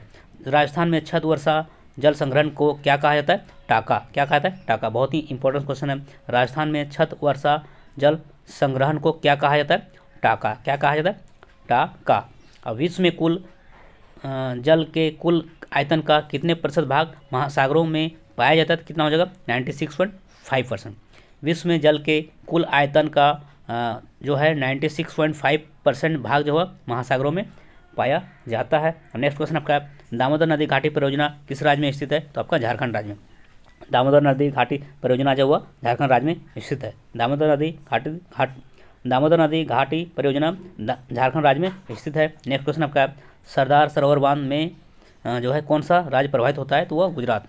सरदार सरोवर बांध से कौन सा राज्य प्रभावित होता है, तो वह गुजरात। सरदार सरोवर बांध से गुजरात राज्य प्रभावित होता है। और टाका किया है, तो पीने के पानी को संग्रहित करने का भूमिगत टैंक है जो आपका राजस्थान राज्य में वह टाका संग्रहण होता है। राजस्थान में जो छत वर्षा जल का संग्रहण को क्या कहा जाता है, टाका। राजस्थान में छत वर्षा जल संग्रहण को क्या कहा जाता है, टाका। और यहाँ पे क्वेश्चन क्या था, टाका क्या है, तो आपका पीने के पानी को संग्रहित करने का भूमिगत टैंक है जो राजस्थान में ऐसा करता है। चलिए नेक्स्ट क्वेश्चन, सन 2025 तक कितने लोगों को जल की कमी झेलने की भविष्यवाणी की गई है, तो 25 करोड़।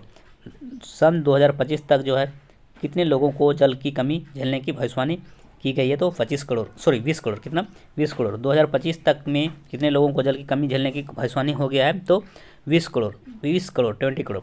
टिहरी बांध का निर्माण किस नदी पर हुआ है, तो भागीरथी नदी। टिहरी बांध का निर्माण जो है भागीरथी नदी पर हुआ है। और हीराकुंड बांध का जो है वह कहाँ किस नदी पर है, महानदी नदी। हीराकुंड बांध किस नदी पर है, महानदी नदी। और आपका टिहरी बांध किस नदी पर है, तो भागीरथी। टिहरी बांध भागीरथी नदी पर और हीराकुंड बांध महानदी नदी पर। और सरदार सरोवर बांध आपका नर्मदा नदी पर। भाखड़ा नागल योजना का निर्माण जो है वो किस नदी पर हुआ है, सतलज नदी। भाखड़ा नागल परियोजना सतलज नदी। भाखड़ा नागल बहुउद्देश्य परियोजना जो आपका सतलज नदी, हीराकुंड बांध महानदी, टिहरी बांध भागीरथी और आपका सरदार सरोवर बांध क्या है, नर्मदा नदी। तो इस तरह से सरदार सरोवर परियोजना जो है वो नर्मदा नदी पर और भाखड़ा नागल बहुउद्देश्य परियोजना आपका सतलुज नदी। और भारत में सिंचाई में मुख्य जो संसाधन क्या है, 3। भारत में सिंचाई के मुख्य साधन कितने हैं, 3। भारत में सिंचाई के मुख्य साधन 3 हैं। भारत में सिंचाई के 3 मुख्य साधन हैं। और महानदी नदी पर से होकर महानदी जो नदी जो है नदी जो है किससे होकर गुजरती है, गुजरात उड़ीसा से। महानदी नदी उड़ीसा से होकर गुजरती है। महानदी उड़ीसा से होकर गुजरती है। और महानदी पर जो हुआ, चलिए इतना आपका 15 क्वेश्चन था जो अन्य महत्वपूर्ण प्रश्न है। अब देखते हैं आपका लेसन 4 को। लेसन 4 का जो क्वेश्चन, लेसन 4 जो आपका लेसन 4 है जो उसका कुछ क्वेश्चन को हम देखते हैं।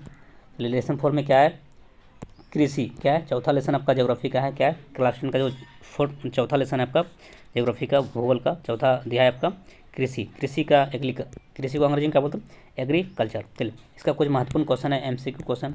चलिए निम्नलिखित में से कौन सा उस कृषि प्रणाली को दर्शाता है जिसमें एक ही फसल लंबे चौड़े क्षेत्र में उगाई जाती है, तो क्या हो जाएगा इसका सही उत्तर, रोपण कृषि। ऑप्शन नंबर 3 इसका सही हो जाएगा, क्या हो जाएगा, रोपण कृषि। इसका सही उत्तर हो जाएगा रोपण कृषि।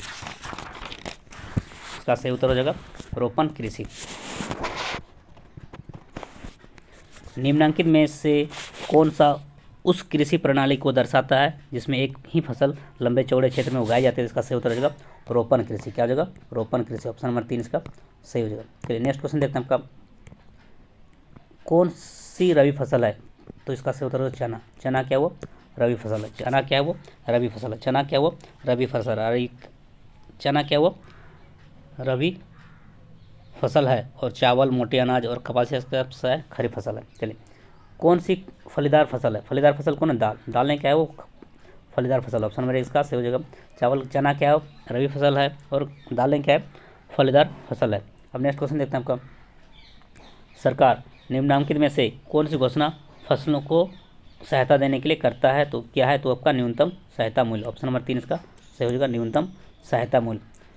सरकार निम्नलिखित में से कौन सी घोषणा फसलों को सहायता देने के लिए करती है? तब का न्यूनतम सहायता मूल्य। अब नेक्स्ट क्वेश्चन आपका क्वेश्चन क्या है, कर्तन दहन प्रणाली कृषि को मणिपुर में क्या कहा जाता है? कर्तन दहन प्रणाली कृषि को जो है मणिपुर में क्या कहा जाता है? पामलू। क्या कहते हैं? पामलू। ऑप्शन नंबर 4 इसका सही हो जाएगा। कर्तन दहन प्रणाली कृषि को मणिपुर में क्या कहा जाता है? पामलू। जितना क्वेश्चन हम करा रहे हैं इससे बाहर क्वेश्चन जाने वाला नहीं है, इसलिए इस वीडियो को एकदम बढ़िया से देखेंगे सुनेंगे। सभी क्वेश्चन इस वीडियो से ही रहेगा क्योंकि चैप्टर वाइज वीडियो करा रहे हैं, फिर आपका MCQ क्वेश्चन भी कराएं। तो क्या है, कर्तन दहन प्रणाली कृषि को मणिपुर में क्या कहते हैं? पामलू। ऑप्शन नंबर 4 इसका सही हो जाएगा। अब नेक्स्ट क्वेश्चन आपका है, रोपण कृषि फसल का उदाहरण है क्या? चाय। चाय क्या हुआ? रोपण कृषि फसल का उदाहरण। चाय क्या हुआ? रोपण कृषि फसल का उदाहरण। ऑप्शन नंबर 1 इसका सही हो जाएगा। भारत में चाय का प्रमुख उत्पादक राज्य, चाय का प्रमुख उत्पादक राज्य क्या है? असम। असम क्या है वो? चाय का प्रमुख उत्पादक राज्य है। असम जो है चाय के लिए फेमस है और चाय क्या एक रोपण कृषि फसल का उदाहरण है। और रबी फसल का उदाहरण कौन नहीं है? चावल क्या वो रबी फसल का उदाहरण नहीं है। चावल क्या वो खरीफ फसल है। चावल क्या वो खरीफ फसल है। गेहूँ, चना और सरसों ये सभी क्या है? रबी फसल का उदाहरण है और चावल क्या वो खरीफ फसल है। चलिए नेक्स्ट क्वेश्चन, और दालें क्या है? फलीदार फसल है। और निम्नलिखित में से कौन सा फसल रेशेदार फसल नहीं है? तो कौन? रबर। रबर क्या वो रेशेदार फसल नहीं है। रबर क्या वो रेशेदार फसल नहीं है। जबकि क्या है? जूट, सन और कपास ये सभी क्या है? रेशेदार फसल है।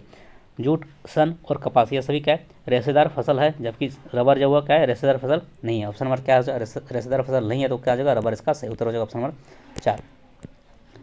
नेक्स्ट क्वेश्चन, रेशेदार फसल है। रेशेदार फसल है कौन? कपास और जूट। अभी आप 9 नंबर क्वेश्चन आप देखें, ये सब क्या? जूट, सन और कपास क्या है? रेशेदार फसल है। तो इनमें से कौन रेशेदार फसल है? तो कपास और जूट आपका क्या रेशेदार फसल है। जबकि टमाटर और कॉफ़ी और रबर ये सब क्या रेशेदार फसल नहीं है। अब नेक्स्ट क्वेश्चन देखते हैं आपका, किस पेय फसल में भारत विश्व का अग्रणी उत्पादक और निर्यातक है? तो क्या? चाय। चाय क्या हुआ? ऑप्शन नंबर 1 इसका सही हो जाएगा। चाय जो है आपका क्या है? आपका चाय पेय फसल में भारत विश्व का अग्रणी उत्पादक और निर्यातक है। चाय जो है वो क्या है? भारत चाय फसल के लिए जो है भारत जो है क्या है? विश्व में अग्रणी उत्पादक और निर्यातक देश है। और चाय मुख्यतः जो हुआ सबसे अधिक कहाँ होता है? प्रमुख उत्पादक चाय का कौन सा राज्य में होता है? असम में। और चाय क्या है? किस प्रकार का फसल है वो? चाय क्या है? एक रोपण कृषि फसल है। चाय क्या है? वो रोपण कृषि फसल है जो सबसे अधिक क्या होता है? असम में होता है। और चाय के लिए जो है भारत को विश्व का अग्रणी उत्पादक और निर्यातक देश जाना जाता है चाय के लिए। चलिए, विश्व में अग्रणी उत्पादक देश कौन है चाय के लिए? भारत। क्या हुआ? भारत। चलिए नेक्स्ट क्वेश्चन आपका है, रेशम उत्पादन के लिए रेशम को कीड़े को पालना क्या कहते हैं? सेरीकल्चर। ऑप्शन नंबर 2 इसका सही हो जाएगा। रेशम उत्पादन के लिए रेशम के कीड़ों को पालना क्या कहलाता है? सेरीकल्चर। सेरीकल्चर क्या है आपका? रेशम उत्पादन के लिए रेशम के कीड़ों को पालना क्या कहलाता है? सेरीकल्चर। चलिए नेक्स्ट क्वेश्चन आपका, गन्ने के प्रमुख उत्पादक जो है प्रमुख उत्पादक क्या आपका? उत्तर प्रदेश। उत्तर प्रदेश क्या आपका? गन्ने के प्रमुख उत्पादक है। ऑप्शन नंबर 1 इसका सही हो जाएगा। गन्ने का जो प्रमुख उत्पादक राज्य है वो क्या है? उत्तर प्रदेश। यूपी क्या है? गन्ने का प्रमुख उत्पादक राज्य सबसे अधिक क्या होता है? यूपी में, उत्तर प्रदेश में। चलिए अब नेक्स्ट क्वेश्चन आपका, किस फसल को सुनहरा रेशा भी कहा जाता है? जूट को। ऑप्शन नंबर 3 इसका सही हो जाएगा। ये सभी प्रश्न क्या बहुत ही महत्वपूर्ण है। जूट को सुनहरा रेशा भी कहा जाता है। जूट को सुनहरा रेशा भी कहा जाता है। अब नेक्स्ट क्वेश्चन आपका, खरीफ फसल का उदाहरण नहीं है। कौन नहीं है? चना। चना क्या वो खरीफ फसल का उदाहरण है। चना क्या है? आपका रबी फसल है। चावल, मक्का, बजरा ये सभी क्या है? खरीफ फसल के उदाहरण है। चावल, मक्का, बजरा ये सभी क्या है? खरीफ फसल के उदाहरण है। जबकि चना क्या हुआ? रबी फसल है। तो इसमें से बोल रहा है रबी कौन खरीफ फसल नहीं है? तो उसका सही उत्तर हो जाएगा आपका चना। चना क्या वो रबी फसल है, खरीफ नहीं है। तो खरीफ कौन है? चावल, मक्का और बजरा। चलिए नेक्स्ट क्वेश्चन आपका देखते हैं, क्वेश्चन नंबर 16, निम्नलिखित में से कौन सी फसल दक्कन पठार के सुकत्तर भागों में काली मिट्टी में उगाई जाती है? तो इसका सही उत्तर हो जाएगा कपास, ऑप्शन नंबर 2। कौन सी फसल दक्कन पठार के सुकत्तर भागों में काली मिट्टी में पाई जाती है, उगाई जाती है? तो वो इसका आंसर हो जाएगा कपास। कपास काली मिट्टी में उगाई जाने वाला फसल है। कपास के लिए उपयुक्त मिट्टी क्या है? काली मिट्टी। तो कहाँ पे? दक्कन के पठार में सुकत्तर भागों में काली मिट्टी में उगाई जाती है, वो कौन सा फसल है? कपास। चलिए अब नेक्स्ट क्वेश्चन आपका, किसके साथ ऑपरेशन फ्लड लागू हुआ? किसके साथ ऑपरेशन फ्लड लागू हुआ? इसके जो सही उत्तर हो जाएगा श्वेत क्रांति, ऑप्शन नंबर 2 इसका सही हो जाएगा। श्वेत क्रांति के साथ जो हुआ ऑपरेशन फ्लड लागू हुआ, श्वेत क्रांति के साथ ऑपरेशन फ्लड लागू हुआ। अब नेक्स्ट क्वेश्चन देखते हैं आपका। नेक्स्ट क्वेश्चन आपका क्या है? कौन सी खरीफ फसल है? चावल क्या है? खरीफ फसल, ऑप्शन नंबर 2 इसका सही हो जाएगा। चावल क्या है? वो खरीफ फसल है। गेहूँ, दलहन, चना ये सभी क्या है? रबी फसल है। अब देखिए भारत के 2 प्रमुख खाद्यान्न फसल कौन सी है? तो क्या है इसका जो सही उत्तर हो जाएगा? चावल और गेहूँ, ऑप्शन नंबर 1 इसका सही हो जाएगा। भारत की 2 प्रमुख खाद्यान्न फसल कौन सी है? चावल और गेहूँ, ऑप्शन नंबर 1 इसका सही हो जाएगा। चावल और गेहूँ क्या वो खाद्यान्न फसल है? क्या वो खाद्यान्न फसल? खाद्यान्न मतलब खाने वाला फसल क्या है? वो चावल और गेहूँ खाद्यान्न फसल है। चलिए अब नेक्स्ट क्वेश्चन,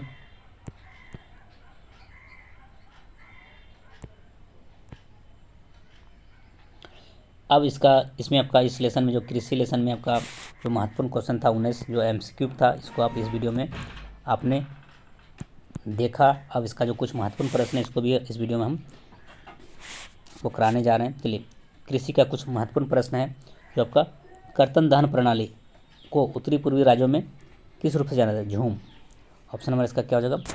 सॉरी ऑप्शन नहीं, वो महत्वपूर्ण प्रश्न है, 1 लाइनर क्वेश्चन है। तो कर्तन दहन प्रणाली को उत्तरी पूर्वी राज्यों में झूम के रूप में जाना जाता है। झूम के रूप में किसको जाना जाता है? कर्तन दहन प्रणाली। कर्तन दहन प्रणाली जो कृषि का जो प्रणाली है, कर्तन दहन प्रणाली कृषि का जो है वो कौन राज्य में है? मणिपुर में। इसको कर्तन दहन प्रणाली को उत्तरी पूर्वी राज्यों में क्या कहता है? झूम कहा जाता है, जो कि मणिपुर में उसको पालमू कहा जाता है। तो ये आपके क्वेश्चन में थोड़ा सा बढ़िया से उसको देखने का काम करेंगे। कर्तन दहन प्रणाली को जो उत्तरी पूर्वी राज्य में क्या बोलते हैं? झूम बोलते हैं। क्या बोलते हैं? झूम। लेकिन कर्तन दहन प्रणाली को उत्तरी पूर्वी राज्यों में झूम कहते हैं, ठीक है। लेकिन कर्तन दहन प्रणाली को मणिपुर में क्या कहते हैं? पामलू। क्या बोलते हैं? पामलू। तो इसलिए आप लोग कन्फ्यूजन नहीं करेंगे। कर्तन दहन प्रणाली उत्तरी पूर्वी राज्यों में झूम कहते हैं, लेकिन कर्तन दहन प्रणाली को मणिपुर में जो है उसको पामलू के नाम से जाना जाता है। सब राज्य में अलग अलग है, ऐसा नहीं कि सभी राज्य में एक ही है, नहीं। झूम जो है उत्तरी पूर्वी राज्यों में उसको कर्तन दहन प्रणाली को कहते हैं, जो कृषि का प्रकार है, कृषि का वो प्रणाली है। और मणिपुर में उसको पामलू बोलते हैं। कर्तन दहन प्रणाली को मणिपुर में पामलू और उत्तरी पूर्वी राज्यों में झूम। चलिए कन्फ्यूजन नहीं करना है क्योंकि क्वेश्चन का अलग डिमांड है। चलिए ज्वार, बाजरा और रागी भारत में उगाए जाने वाली महत्वपूर्ण जो है वो क्या है? मोटी अनाज है। ज्वार, बाजरा और रागी भारत में उगाए जाने वाली महत्वपूर्ण मोटी अनाज है। नेक्स्ट क्वेश्चन, भारत में उत्तर प्रदेश सबसे अधिक गन्ना उत्पादन करने वाला राज्य है। भारत में जो है उत्तर प्रदेश राज्य सबसे अधिक गन्ना उत्पादन करता है। तो इसका आपका ऑब्जेक्टिव में भी था। विश्व में जो है आपका क्या? भारत देश का तिलहन उत्पादन में अग्रणी है। भारत जो है विश्व में तिलहन में अग्रणी है। और आपका चाय भी क्या है? विश्व में अग्रणी है। भारत चाय में भी क्या है? विश्व में भारत अग्रणी है। और तिलहन भी क्या है? तिलहन भी क्या है आपका? तिलहन के लिए भी क्या है? भारत अग्रणी है। चलिए नेक्स्ट क्वेश्चन देखते हैं आपका। सॉरी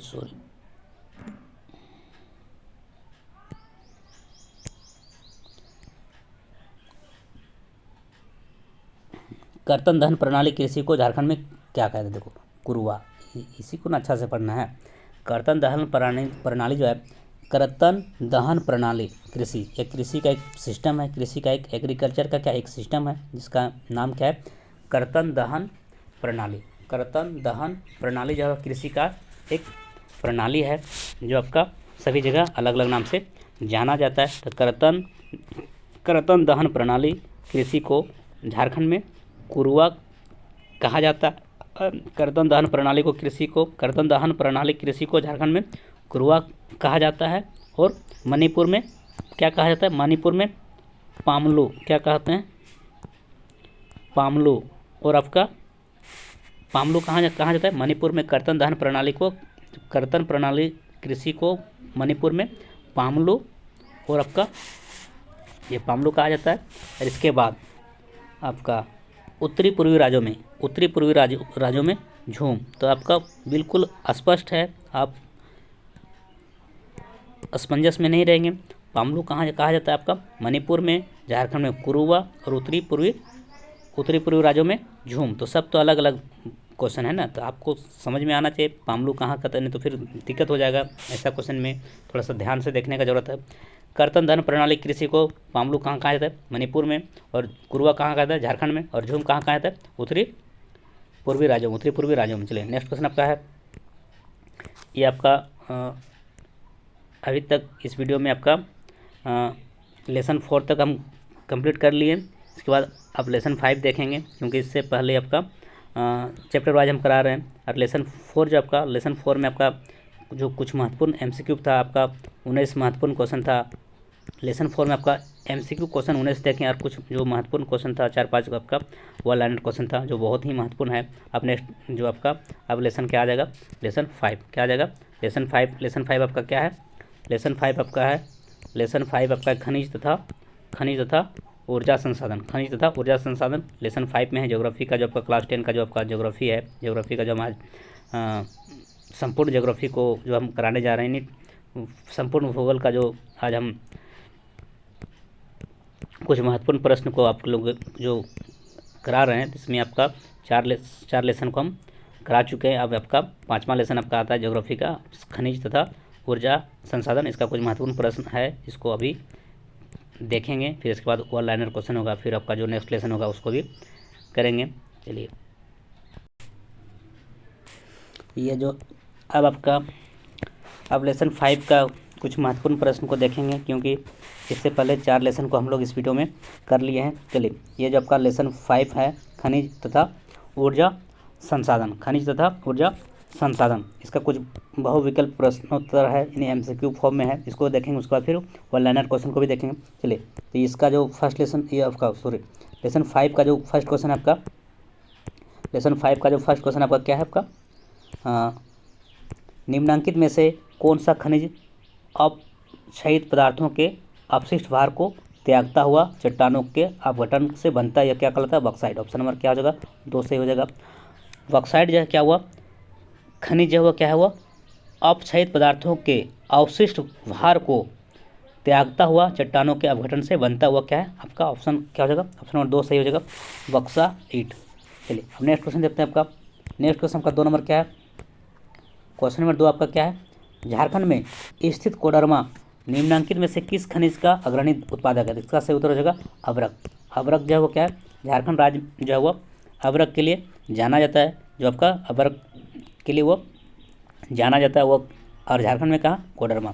झारखंड में स्थित क्या है? कोडरमा, वो क्या है? अभ्रक खनिज का अग्रणी उत्पादक है। अभ्रक जो है वो कोडरमा जो है क्या? अभ्रक खनिज का अग्रणी उत्पादक देश है, राज्य है। तो कोडरमा क्या हुआ? झारखंड राज्य हुआ क्या है? झारखंड राज्य हुआ अभ्रक उत्पादन खनिज जो है, अभ्रक खनिज उत्पादन का अग्रणी उत्पादक राज्य है। चलिए, तो बोलेगा आपको अभ्रक उत्पादन में अग्रणी राज्य कौन है? तो आपका झारखंड हो जाएगा। और जगह झारखंड में कहाँ? कोडरमा। चलिए, अभ्रक के लिए अग्रणी जो राज्य है वो क्या है? झारखंड। अभ्रक क्या एक खनिज है, खनिज उत्पादन में जो अभ्रक उत्पादन में अग्रणी राज्य कौन है? झारखंड। और उसमें झारखंड में कहाँ? कोडरमा। चलिए, नेक्स्ट क्वेश्चन आपका क्वेश्चन नंबर 3। क्वेश्चन नंबर 3 आपका है, निम्नांकित चट्टानों में से किस चट्टानों के स्तरों में खनिजों का निक्षेपण और संचयन होता है? तो क्या हो जाएगा? तलछटी चट्टान। ऑप्शन नंबर 1 इसका सही हो जाएगा। तलछटी चट्टानों में जो है का स्तर जो है खनिजों का निक्षेपण और संकुचन होता है। तलछटी चट्टानों का जो स्तर जो है वह खनिजों का निक्षेपण और संकुचन होता है। ऑप्शन नंबर 1 इसका सही हो जाएगा। मोनाजाइट रेत में निम्नलिखित में से कौन सा खनिज पाया जाता है? इसका सही उत्तर हो जाएगा थोरियम। मोनाजाइट रेत में कौन सा खनिज पाया जाता है? तो थोरियम। मोनाजाइट रेत में थोरियम खनिज पाया जाता है। ऑप्शन नंबर 3 इसका सही हो जाएगा। चलिए, नेक्स्ट क्वेश्चन आपका देखते हैं। क्वेश्चन नंबर 5, सबसे कठोर खनिज क्या है? सबसे कठोर पदार्थ क्या है? हीरा। ऑप्शन नंबर 2 इसका सही हो जाएगा। खनिज सबसे कठोर यानी सबसे कठोर जो है खनिज क्या है? तो वह हीरा। हीरा जो है क्या है? सबसे कठोर खनिज है। चलिए नेक्स्ट क्वेश्चन आपका देखते हैं। खनिज का नाम बताएं जिसका भारत में विश्व में सबसे बड़ा उत्पादक है। अभ्रक। अभ्रक क्या, ऑप्शन नंबर 4 इसका सही हो जाएगा। अभ्रक जो है वो एक खनिज है जो जिसका भारत में जो है विश्व में सबसे बड़ा उत्पादक है। भारत जो है विश्व में सबसे बड़ा उत्पादक देश है खनिज में। कौन? अभ्रक। अभ्रक के लिए भारत जो है वो विश्व में सबसे बड़ा उत्पादक देश है। जो आपका भारत में सबसे अधिक अभ्रक होता है उत्पादन। भारत में जो है अभ्रक खनिज का उत्पादन सबसे अधिक होता है। और भारत में भी कहाँ? झारखंड में। और झारखंड में कहाँ? कोडरमा। तो उसको अग्रणी खनिज अभ्रक का जो अग्रणी राज्य बोलेगा तो झारखंड हो जाएगा, और देश बोलेगा तो भारत। जो विश्व में सबसे 1 नंबर पे अभ्रक उत्पादन में भारत है, जबकि झारखंड के लिए जाना जाता है अभ्रक को, और उसमें भी कोडरमा। चलिए हम नेक्स्ट क्वेश्चन देखते हैं आपका। किस ऊर्जा खनिज को काला सोना कहा जाता है? कोयला को क्या कहा जाता है? कोयला जो है आपका कोयला को काला सोना कहा जाता है। किस ऊर्जा खनिज को? तो कोयला जो है एक खनिज है जो क्या है? काला सोना के नाम से जाना जाता है। कोयला को काला सोना के नाम से जाना जाता है। ऑप्शन नंबर 3 इसका सही हो जाएगा।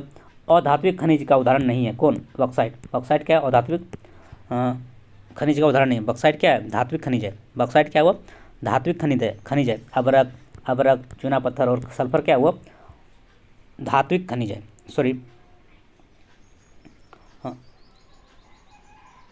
धात्विक है। अधात्विक खनिज नहीं है तो मतलब नहीं है तो कौन होगा? बॉक्साइट क्या हो? धात्विक खनिज होगा। तो अधात्विक में कौन होगा? अभ्रक और चूना पत्थर और सल्फर क्या है? अधात्विक खनिज के उदाहरण है। अधात्विक खनिज कौन है? अभ्रक, चूना पत्थर और सल्फर। और यह क्या है? बॉक्साइट क्या है? धात्विक खनिज है। जबकि यहाँ पूछा है नहीं, तो नहीं तब कौन होगा? बॉक्साइट होगा। चलिए बॉक्साइट क्या?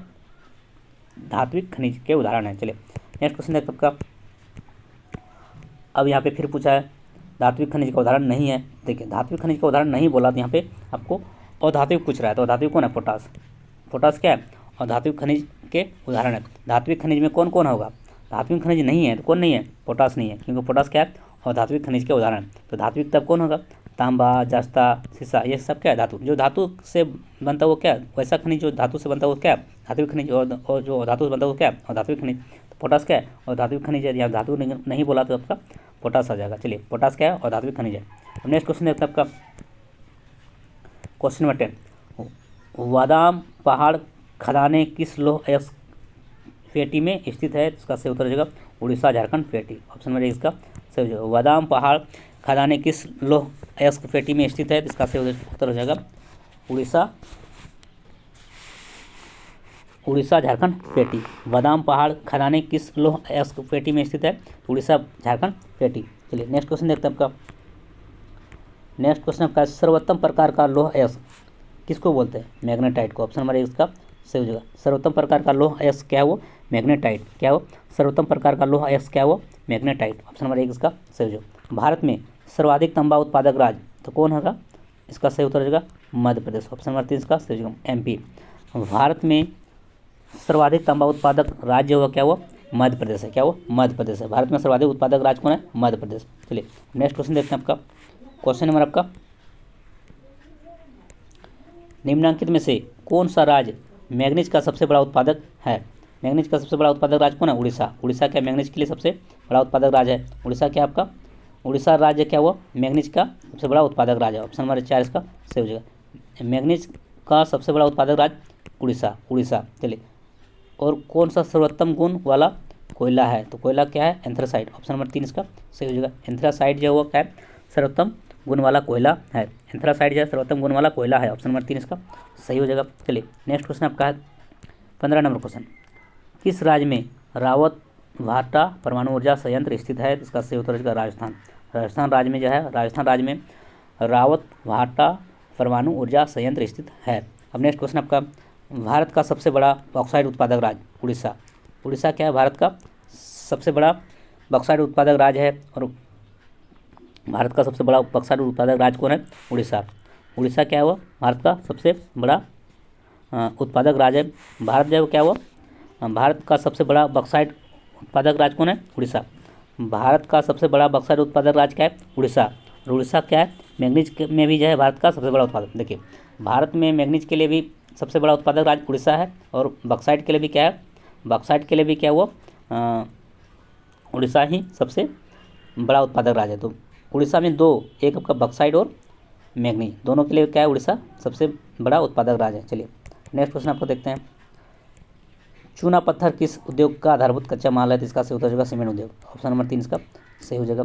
चूना पत्थर किस उद्योग का आधारभूत कच्चा माल है? तो उसका सीमेंट उद्योग, इसका सही उत्तर हो जाएगा सीमेंट उद्योग। चूना पत्थर जो है क्या है, सीमेंट उद्योग का वो कच्चा आधारभूत माल है चूना पत्थर। चलिए अब नेक्स्ट क्वेश्चन आपका है, कौन सा लोहयुक्त धातु है? कौन सा लोहयुक्त धातु है? तो क्या है, मैग्नीज।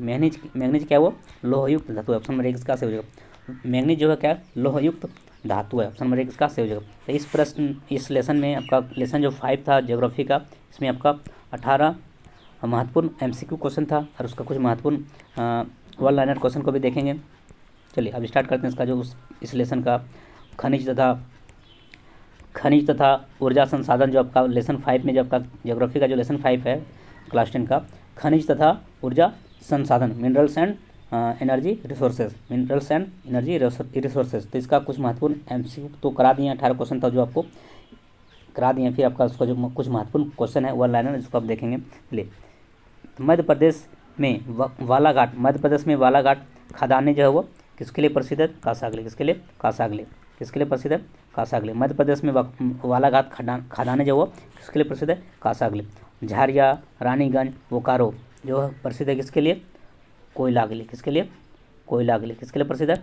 कोयला के लिए। कोयला के लिए क्या प्रसिद्ध है? झारिया, रानीगंज, बोकारो, ये सब किसके लिए प्रसिद्ध है? कोयला के लिए। किसके लिए? कोयला के लिए। और मध्य प्रदेश में जो बालाघाट खादान जो है वो किसके लिए प्रसिद्ध है? कासा के लिए। किसके लिए?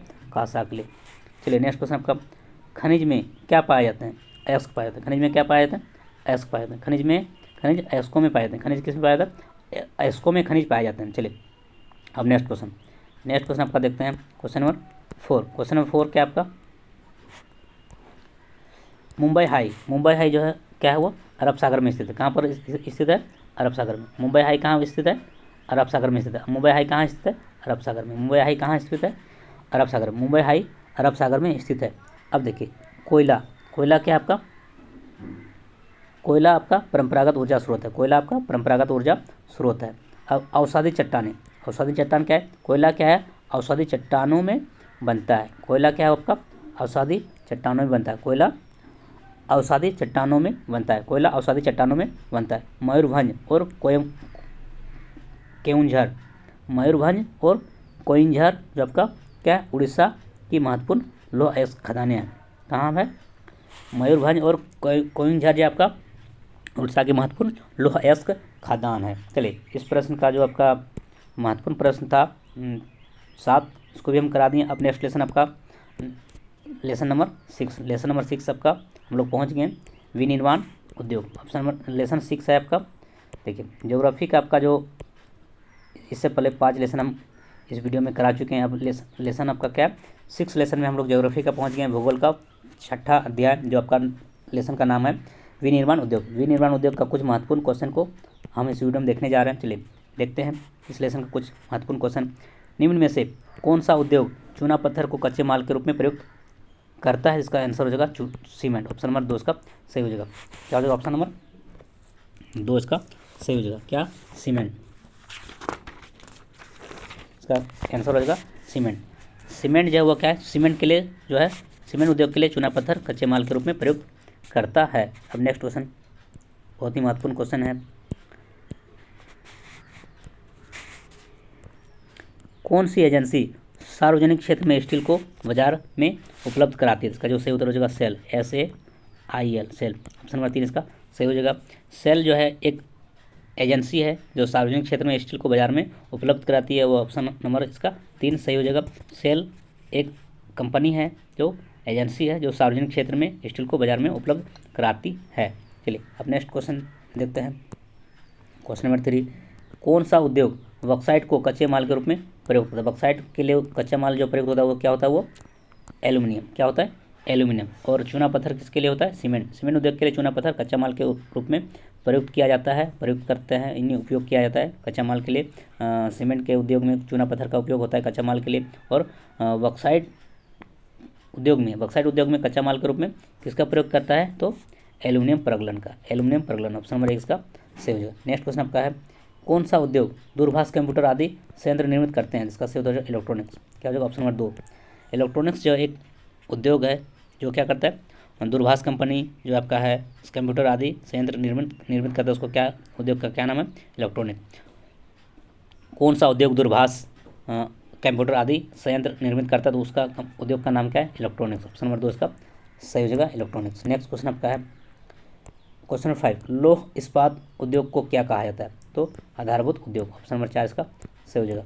लौह इस्पात उद्योग को आधारभूत उद्योग कहा जाता है, लौह इस्पात उद्योग को आधारभूत उद्योग कहा जाता है, ऑप्शन नंबर 4 इसका सही हो जाएगा। चलिए नेक्स्ट क्वेश्चन, पटसन उद्योग में पटसन उद्योग के हुगली नदी पर केंद्रित होने का क्या कारण है, तो इनमें सभी, ऑप्शन नंबर इसका 4 सही हो जाएगा। पटसन उद्योग के हुगली नदी पर केंद्रित होने का क्या कारण है, तो कच्चा माल, बाजार की सुविधा और सस्ता जल परिवहन, यह सभी कारण है पटसन उद्योग के लिए जो हुगली नदी पर जो केंद्रित होने का कारण क्या है, कच्चा माल भी वहाँ से आसानी से मिल जाता है, बाजार की सुविधा भी है और आपका सस्ता जल परिवहन भी होता है, इसलिए आपका ये सभी कारण है पटसन उद्योग के हुगली नदी पर केंद्रित होने का। चलिए अब नेक्स्ट क्वेश्चन देखते हैं आपका, खनिज धातुओं को कच्चे माल के रूप में प्रयोग करने वाले उद्योग क्या कहलाते हैं, खनिज आधारित उद्योग, ऑप्शन नंबर 1 इसका सही हो जाएगा। खनिज धातुओं को कच्चे माल के रूप में प्रयोग करने वाले उद्योग को क्या कहलाते हैं, क्या कहते हैं, खनिज आधारित उद्योग। खनिज धातुओं को कच्चे माल के रूप में प्रयोग करने वाले उद्योग जो है वो खनिज आधारित उद्योग कहलाते हैं। नेक्स्ट क्वेश्चन, कच्चे माल को मूल्यवान उत्पाद में परिवर्तित कर अधिक मात्रा में वस्तुओं के उत्पादन को क्या कहते हैं, तो विनिर्माण, ऑप्शन नंबर 4 इसका सही हो जाएगा। कच्चे माल को मूल्यवान उत्पाद में परिवर्तित कर अधिक मात्रा में वस्तुओं के उत्पादन को क्या कहते हैं, विनिर्माण, ऑप्शन नंबर 4 इसका सही हो जाएगा, विनिर्माण। नेक्स्ट क्वेश्चन आपका है, भिलाई इस्पात कारखाना किस राज्य में है, इसका सही उत्तर हो जाएगा छत्तीसगढ़, ऑप्शन नंबर इसका 1 इसका सही हो जाएगा। भिलाई इस्पात कारखाना किस राज्य में स्थित है, छत्तीसगढ़ में, ऑप्शन नंबर क्या हो जाएगा, इसका सही उत्तर हो जाएगा छत्तीसगढ़ में है भिलाई इस्पात कारखाना। नेक्स्ट क्वेश्चन आपका, कौन सा नगर लोहा और इस्पात उद्योग के अतिरिक्त वाहन निर्माण उद्योग का केंद्र है, जमशेदपुर, ऑप्शन नंबर 4 इसका ऑप्शन नंबर 2 इसका सही हो जाएगा। जमशेदपुर जो है वो क्या हुआ, जमशेदपुर जो है वो क्या है, लोहा और इस्पात उद्योग के अतिरिक्त वाहन निर्माण उद्योग का केंद्र भी है। तो यहाँ पे लोहा इस्पात तो होता ही है, जमशेदपुर में लोहा और इस्पात का उद्योग तो है, इसके अतिरिक्त वहाँ पर वाहन निर्माण का भी उद्योग केंद्र है, यानी पे गाड़ी का वो बनाने का कारखाना भी जमशेदपुर में है। चलिए नेक्स्ट क्वेश्चन आपका है, पहला सफल सूती वस्त्र उद्योग 1854 कहाँ लगाया गया था, पहला सफल सूती वस्त्र उद्योग 1854 कहाँ लगाया गया, तो इसका सही उत्तर हो जाएगा मुंबई, ऑप्शन नंबर 3 इसका सही हो जाएगा, क्या हो जाएगा मुंबई में जो है पहला सफल सूती वस्त्र उद्योग 1854 ईस्वी में लगाया गया था। तो क्या मुंबई कहाँ है, महाराष्ट्र में। पहला सफल सूती वस्त्र उद्योग जो है 1854 में कहाँ लगाया गया था, मुंबई जो महाराष्ट्र में। चलिए नेक्स्ट क्वेश्चन आपका, निम्नांकित में से कौन सी एजेंसी सार्वजनिक क्षेत्र के सभी उपक्रमों के लिए इस्पात को बेचते हैं, तो क्या हो जाएगा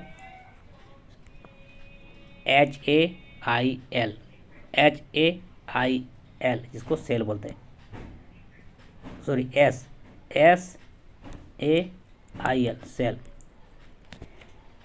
कौन सी एजेंसी सार्वजनिक क्षेत्र के सभी उपक्रमों के लिए इस्पात बेचते हैं, तो उसका नाम क्या है, SAIL सेल, इसको क्या बोलते हैं, सेल जो है क्या एक सार्वजनिक एजेंसी है जो वो क्या करता है, सभी उपक्रमों के लिए इस्पात को बेचने का काम करता है, सेल।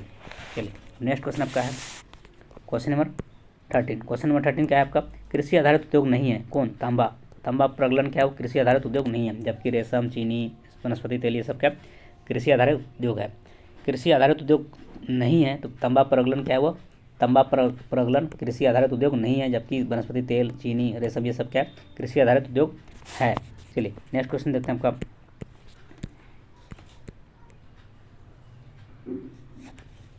किस शहर को भारत की इलेक्ट्रॉनिक राजधानी कहा जाता है, इसका सही उत्तर हो जाएगा बेंगलोर, जो कहाँ है, कर्नाटक राज्य में स्थित है। किस शहर को भारत की इलेक्ट्रॉनिक राजधानी कहा जाता है, तो वो क्या है, शहर क्या है, बेंगलोर सिटी को इलेक्ट्रॉनिक राजधानी के रूप में जाना जाता है, या इलेक्ट्रॉनिक राजधानी कहा जाता है बेंगलोर, जो कहाँ पर है, कर्नाटक राज्य में। चलिए नेक्स्ट क्वेश्चन, कौन सा इलेक्ट्रॉनिक उद्योग का उत्पाद नहीं है, तो क्या है, हवाई जहाज़ जो क्या करता है, इलेक्ट्रॉनिक उद्योग का उत्पाद नहीं है।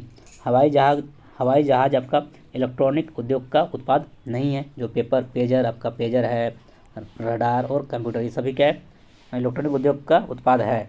पेजर, रडार और कंप्यूटर जो है क्या इलेक्ट्रॉनिक उद्योग का उत्पाद है, जबकि हवाई जहाज़ वो इलेक्ट्रॉनिक उद्योग का उत्पाद नहीं है। चलिए नेक्स्ट क्वेश्चन, भारतीय रसायन उद्योग का एशिया में स्थान है, कितना स्थान है? भारतीय जो आपका रसायन उद्योग का एशिया में कौन सा स्थान है? तो तीसरा, क्या है? तीसरा, ऑप्शन नंबर 3 इसका सही जगह।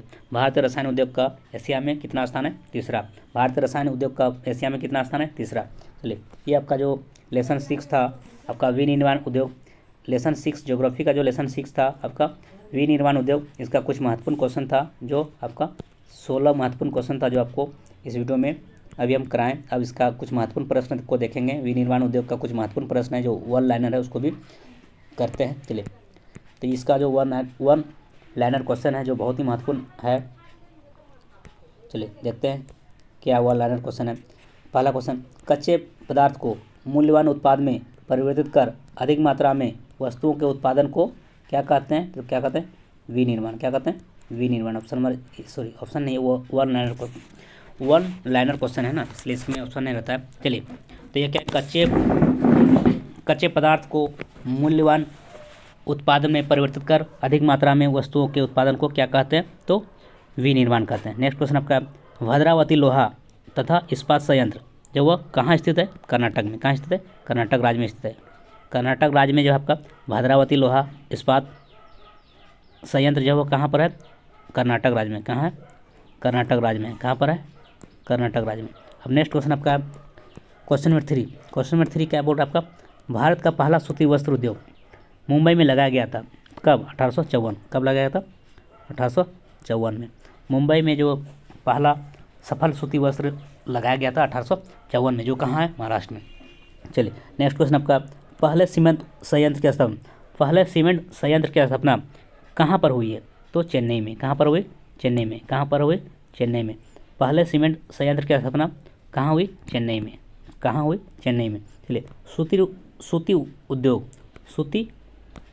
उद्योग जो है क्या है, किसका उदाहरण? कृषि आधारित उद्योग का उदाहरण है।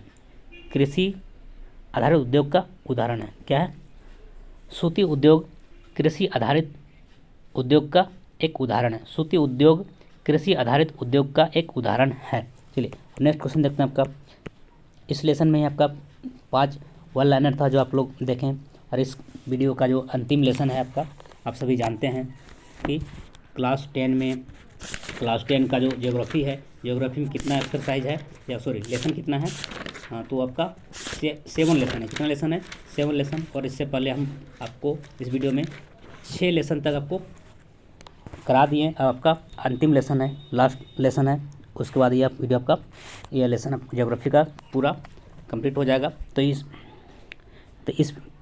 लेसन का जो ज्योग्राफी का लास्ट लेसन आपका है, अंतिम लेसन क्या है? लेसन 7, जो क्या है? राष्ट्रीय अर्थव्यवस्था की जीवन रेखाएं। राष्ट्रीय अर्थव्यवस्था की जीवन रेखाएं जो आपका क्लास 10 का ज्योग्राफी का आपका लास्ट लेसन है, जो 7 लेसन है, जो इसका कुछ महत्वपूर्ण क्वेश्चन है, इसको अभी देखेंगे। पहले एमसीक्यू देखें, उसके बाद फिर वन लाइनर क्वेश्चन को भी देखें। चलिए स्टार्ट करते हैं ये लेसन। निम्न में से कौन से 2 दूरस्थ स्थित स्थान पूर्वी पश्चिमी गलियारों से जुड़ी है? तो क्या है? सिलचर तथा पोरबंदर। ऑप्शन नंबर 2 इसका सही हो जाएगा। निम्न में से कौन से 2 दूरस्थ स्थित स्थान पूर्वी पश्चिमी गलियारों से जुड़े हैं? तो वह क्या है? सिलचर तथा पोरबंदर। ऑप्शन नंबर 2 इसका सही हो जाएगा।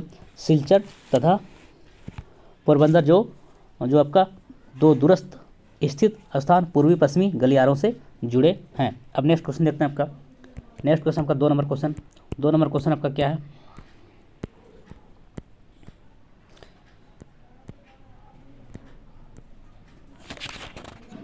दो नंबर क्वेश्चन आपका निम्नांकित में से परिवहन का कौन सा साधन निम्नांकित में से परिवहन का कौन सा साधन वाहन हानियों तथा देरी को घटाता है? निम्नांकित में से परिवहन यहाँ पर क्या है? परिवहन का कौन सा साधन वाहनांतर हानियों तथा देरी को घटाता है, इसका सही उत्तर हो जाएगा पाइपलाइन। ऑप्शन नंबर 3 इसका सही हो जाएगा। पाइपलाइन जो हुआ क्या है, वो परिवहन का एक साधन है जो वाहनांतर हानियों तथा देरी को घटाता है। तो पाइपलाइन इसका सही उत्तर हो जाएगा। निम्नलिखित में से परिवहन का कौन सा साधन वाहनांतर हानियों तथा देरी को घटाता है, तो उसका सही उत्तर हो जाएगा पाइपलाइन। ऑप्शन नंबर 3 इसका सही हो जाएगा पाइपलाइन। नेक्स्ट क्वेश्चन देखते हैं, निम्न में से कौन सा राज्य हाजीरा विजयपुर जगदीशपुर पाइपलाइन से नहीं जुड़ी है, इसका सही उत्तर हो जाएगा महाराष्ट्र। ऑप्शन नंबर 2 इसका सही हो जाएगा महाराष्ट्र। महाराष्ट्र राज्य हुआ क्या है, हाजीरा विजयपुर जगदीशपुर पाइपलाइन से जुड़ा हुआ नहीं है, जबकि मध्य प्रदेश, गुजरात और उत्तर प्रदेश, यह सभी राज्य है, मध्य प्रदेश, गुजरात और उत्तर प्रदेश राज्य हुआ क्या है, हाजीरा विजयपुर जगदीशपुर पाइपलाइन से जुड़ा हुआ है, जबकि महाराष्ट्र नहीं जुड़ा हुआ है। तो ऑप्शन नंबर इसका 2 सही हो जाएगा, नहीं जुड़ा हुआ है, तो इसका आंसर होगा ऑप्शन नंबर 2। चलिए नेक्स्ट क्वेश्चन का, इनमें से कौन सा पतन पूर्वी तट पर स्थित है जो अंततः स्थलीय तथा अधिकतम गहराई का पतन है तथा पूर्ण सुरक्षित है, इसका सही उत्तर हो जाएगा विशाखापट्टनम। ऑप्शन नंबर 4 इसका सही हो जाएगा। विशाखापट्टनम जो हुआ क्या हुआ, जो है आपका एक पतन है जो पूर्वी तट पर स्थित है। विशाखापट्टनम एक पतन है जो पोर्ट बोलते हैं, बंदरगाह बोलते हैं, जो क्या है पूर्वी तट पर स्थित है, जो अंततः स्थलीय तथा अधिकतम गहराई पर गहराई का पतन नहीं है, वो स्थल में जमीन में जो सबसे अधिक गहराई वाला पतन है विशाखापट्टनम, जो पूर्ण रूप से सुरक्षित। ऑप्शन नंबर 4 इसका सही हो जाएगा। चलिए नेक्स्ट आपका क्वेश्चन नंबर 5, कौन सा परिवहन साधन भारत में प्रमुख साधन है, रेल परिवहन। ऑप्शन नंबर 2 इसका सही हो जाएगा। रेल परिवहन जो हुआ क्या है, साधन आपका भारत में प्रमुख साधन है। रेल परिवहन यह एक परिवहन है, रेल परिवहन एक परिवहन है जो साधन है भारत में, प्रमुख साधन क्या है, रेल परिवहन होगा। परिवहन का साधन जो है भारत में प्रमुख किसका है, रेल परिवहन। ऑप्शन नंबर 2 इसका सही हो जाएगा। नेक्स्ट क्वेश्चन आपका, कौन सा शब्द 2 या 2 से अधिक देशों के व्यापार को दर्शाता है, अंतर्राष्ट्रीय व्यापार। ऑप्शन नंबर 2 इसका सही हो जाएगा। अंतर्राष्ट्रीय व्यापार शब्द जो है वो क्या है, 2 या 2 से अधिक देशों के व्यापार को दर्शाता है। अंतर्राष्ट्रीय शब्द व्यापार जो है, अंतर्राष्ट्रीय व्यापार शब्द 2 या 2 से अधिक देशों के व्यापार को दर्शाता है। ऑप्शन नंबर 2 इसका सही हो जाएगा। चलिए नेक्स्ट क्वेश्चन आपका क्वेश्चन नंबर 7।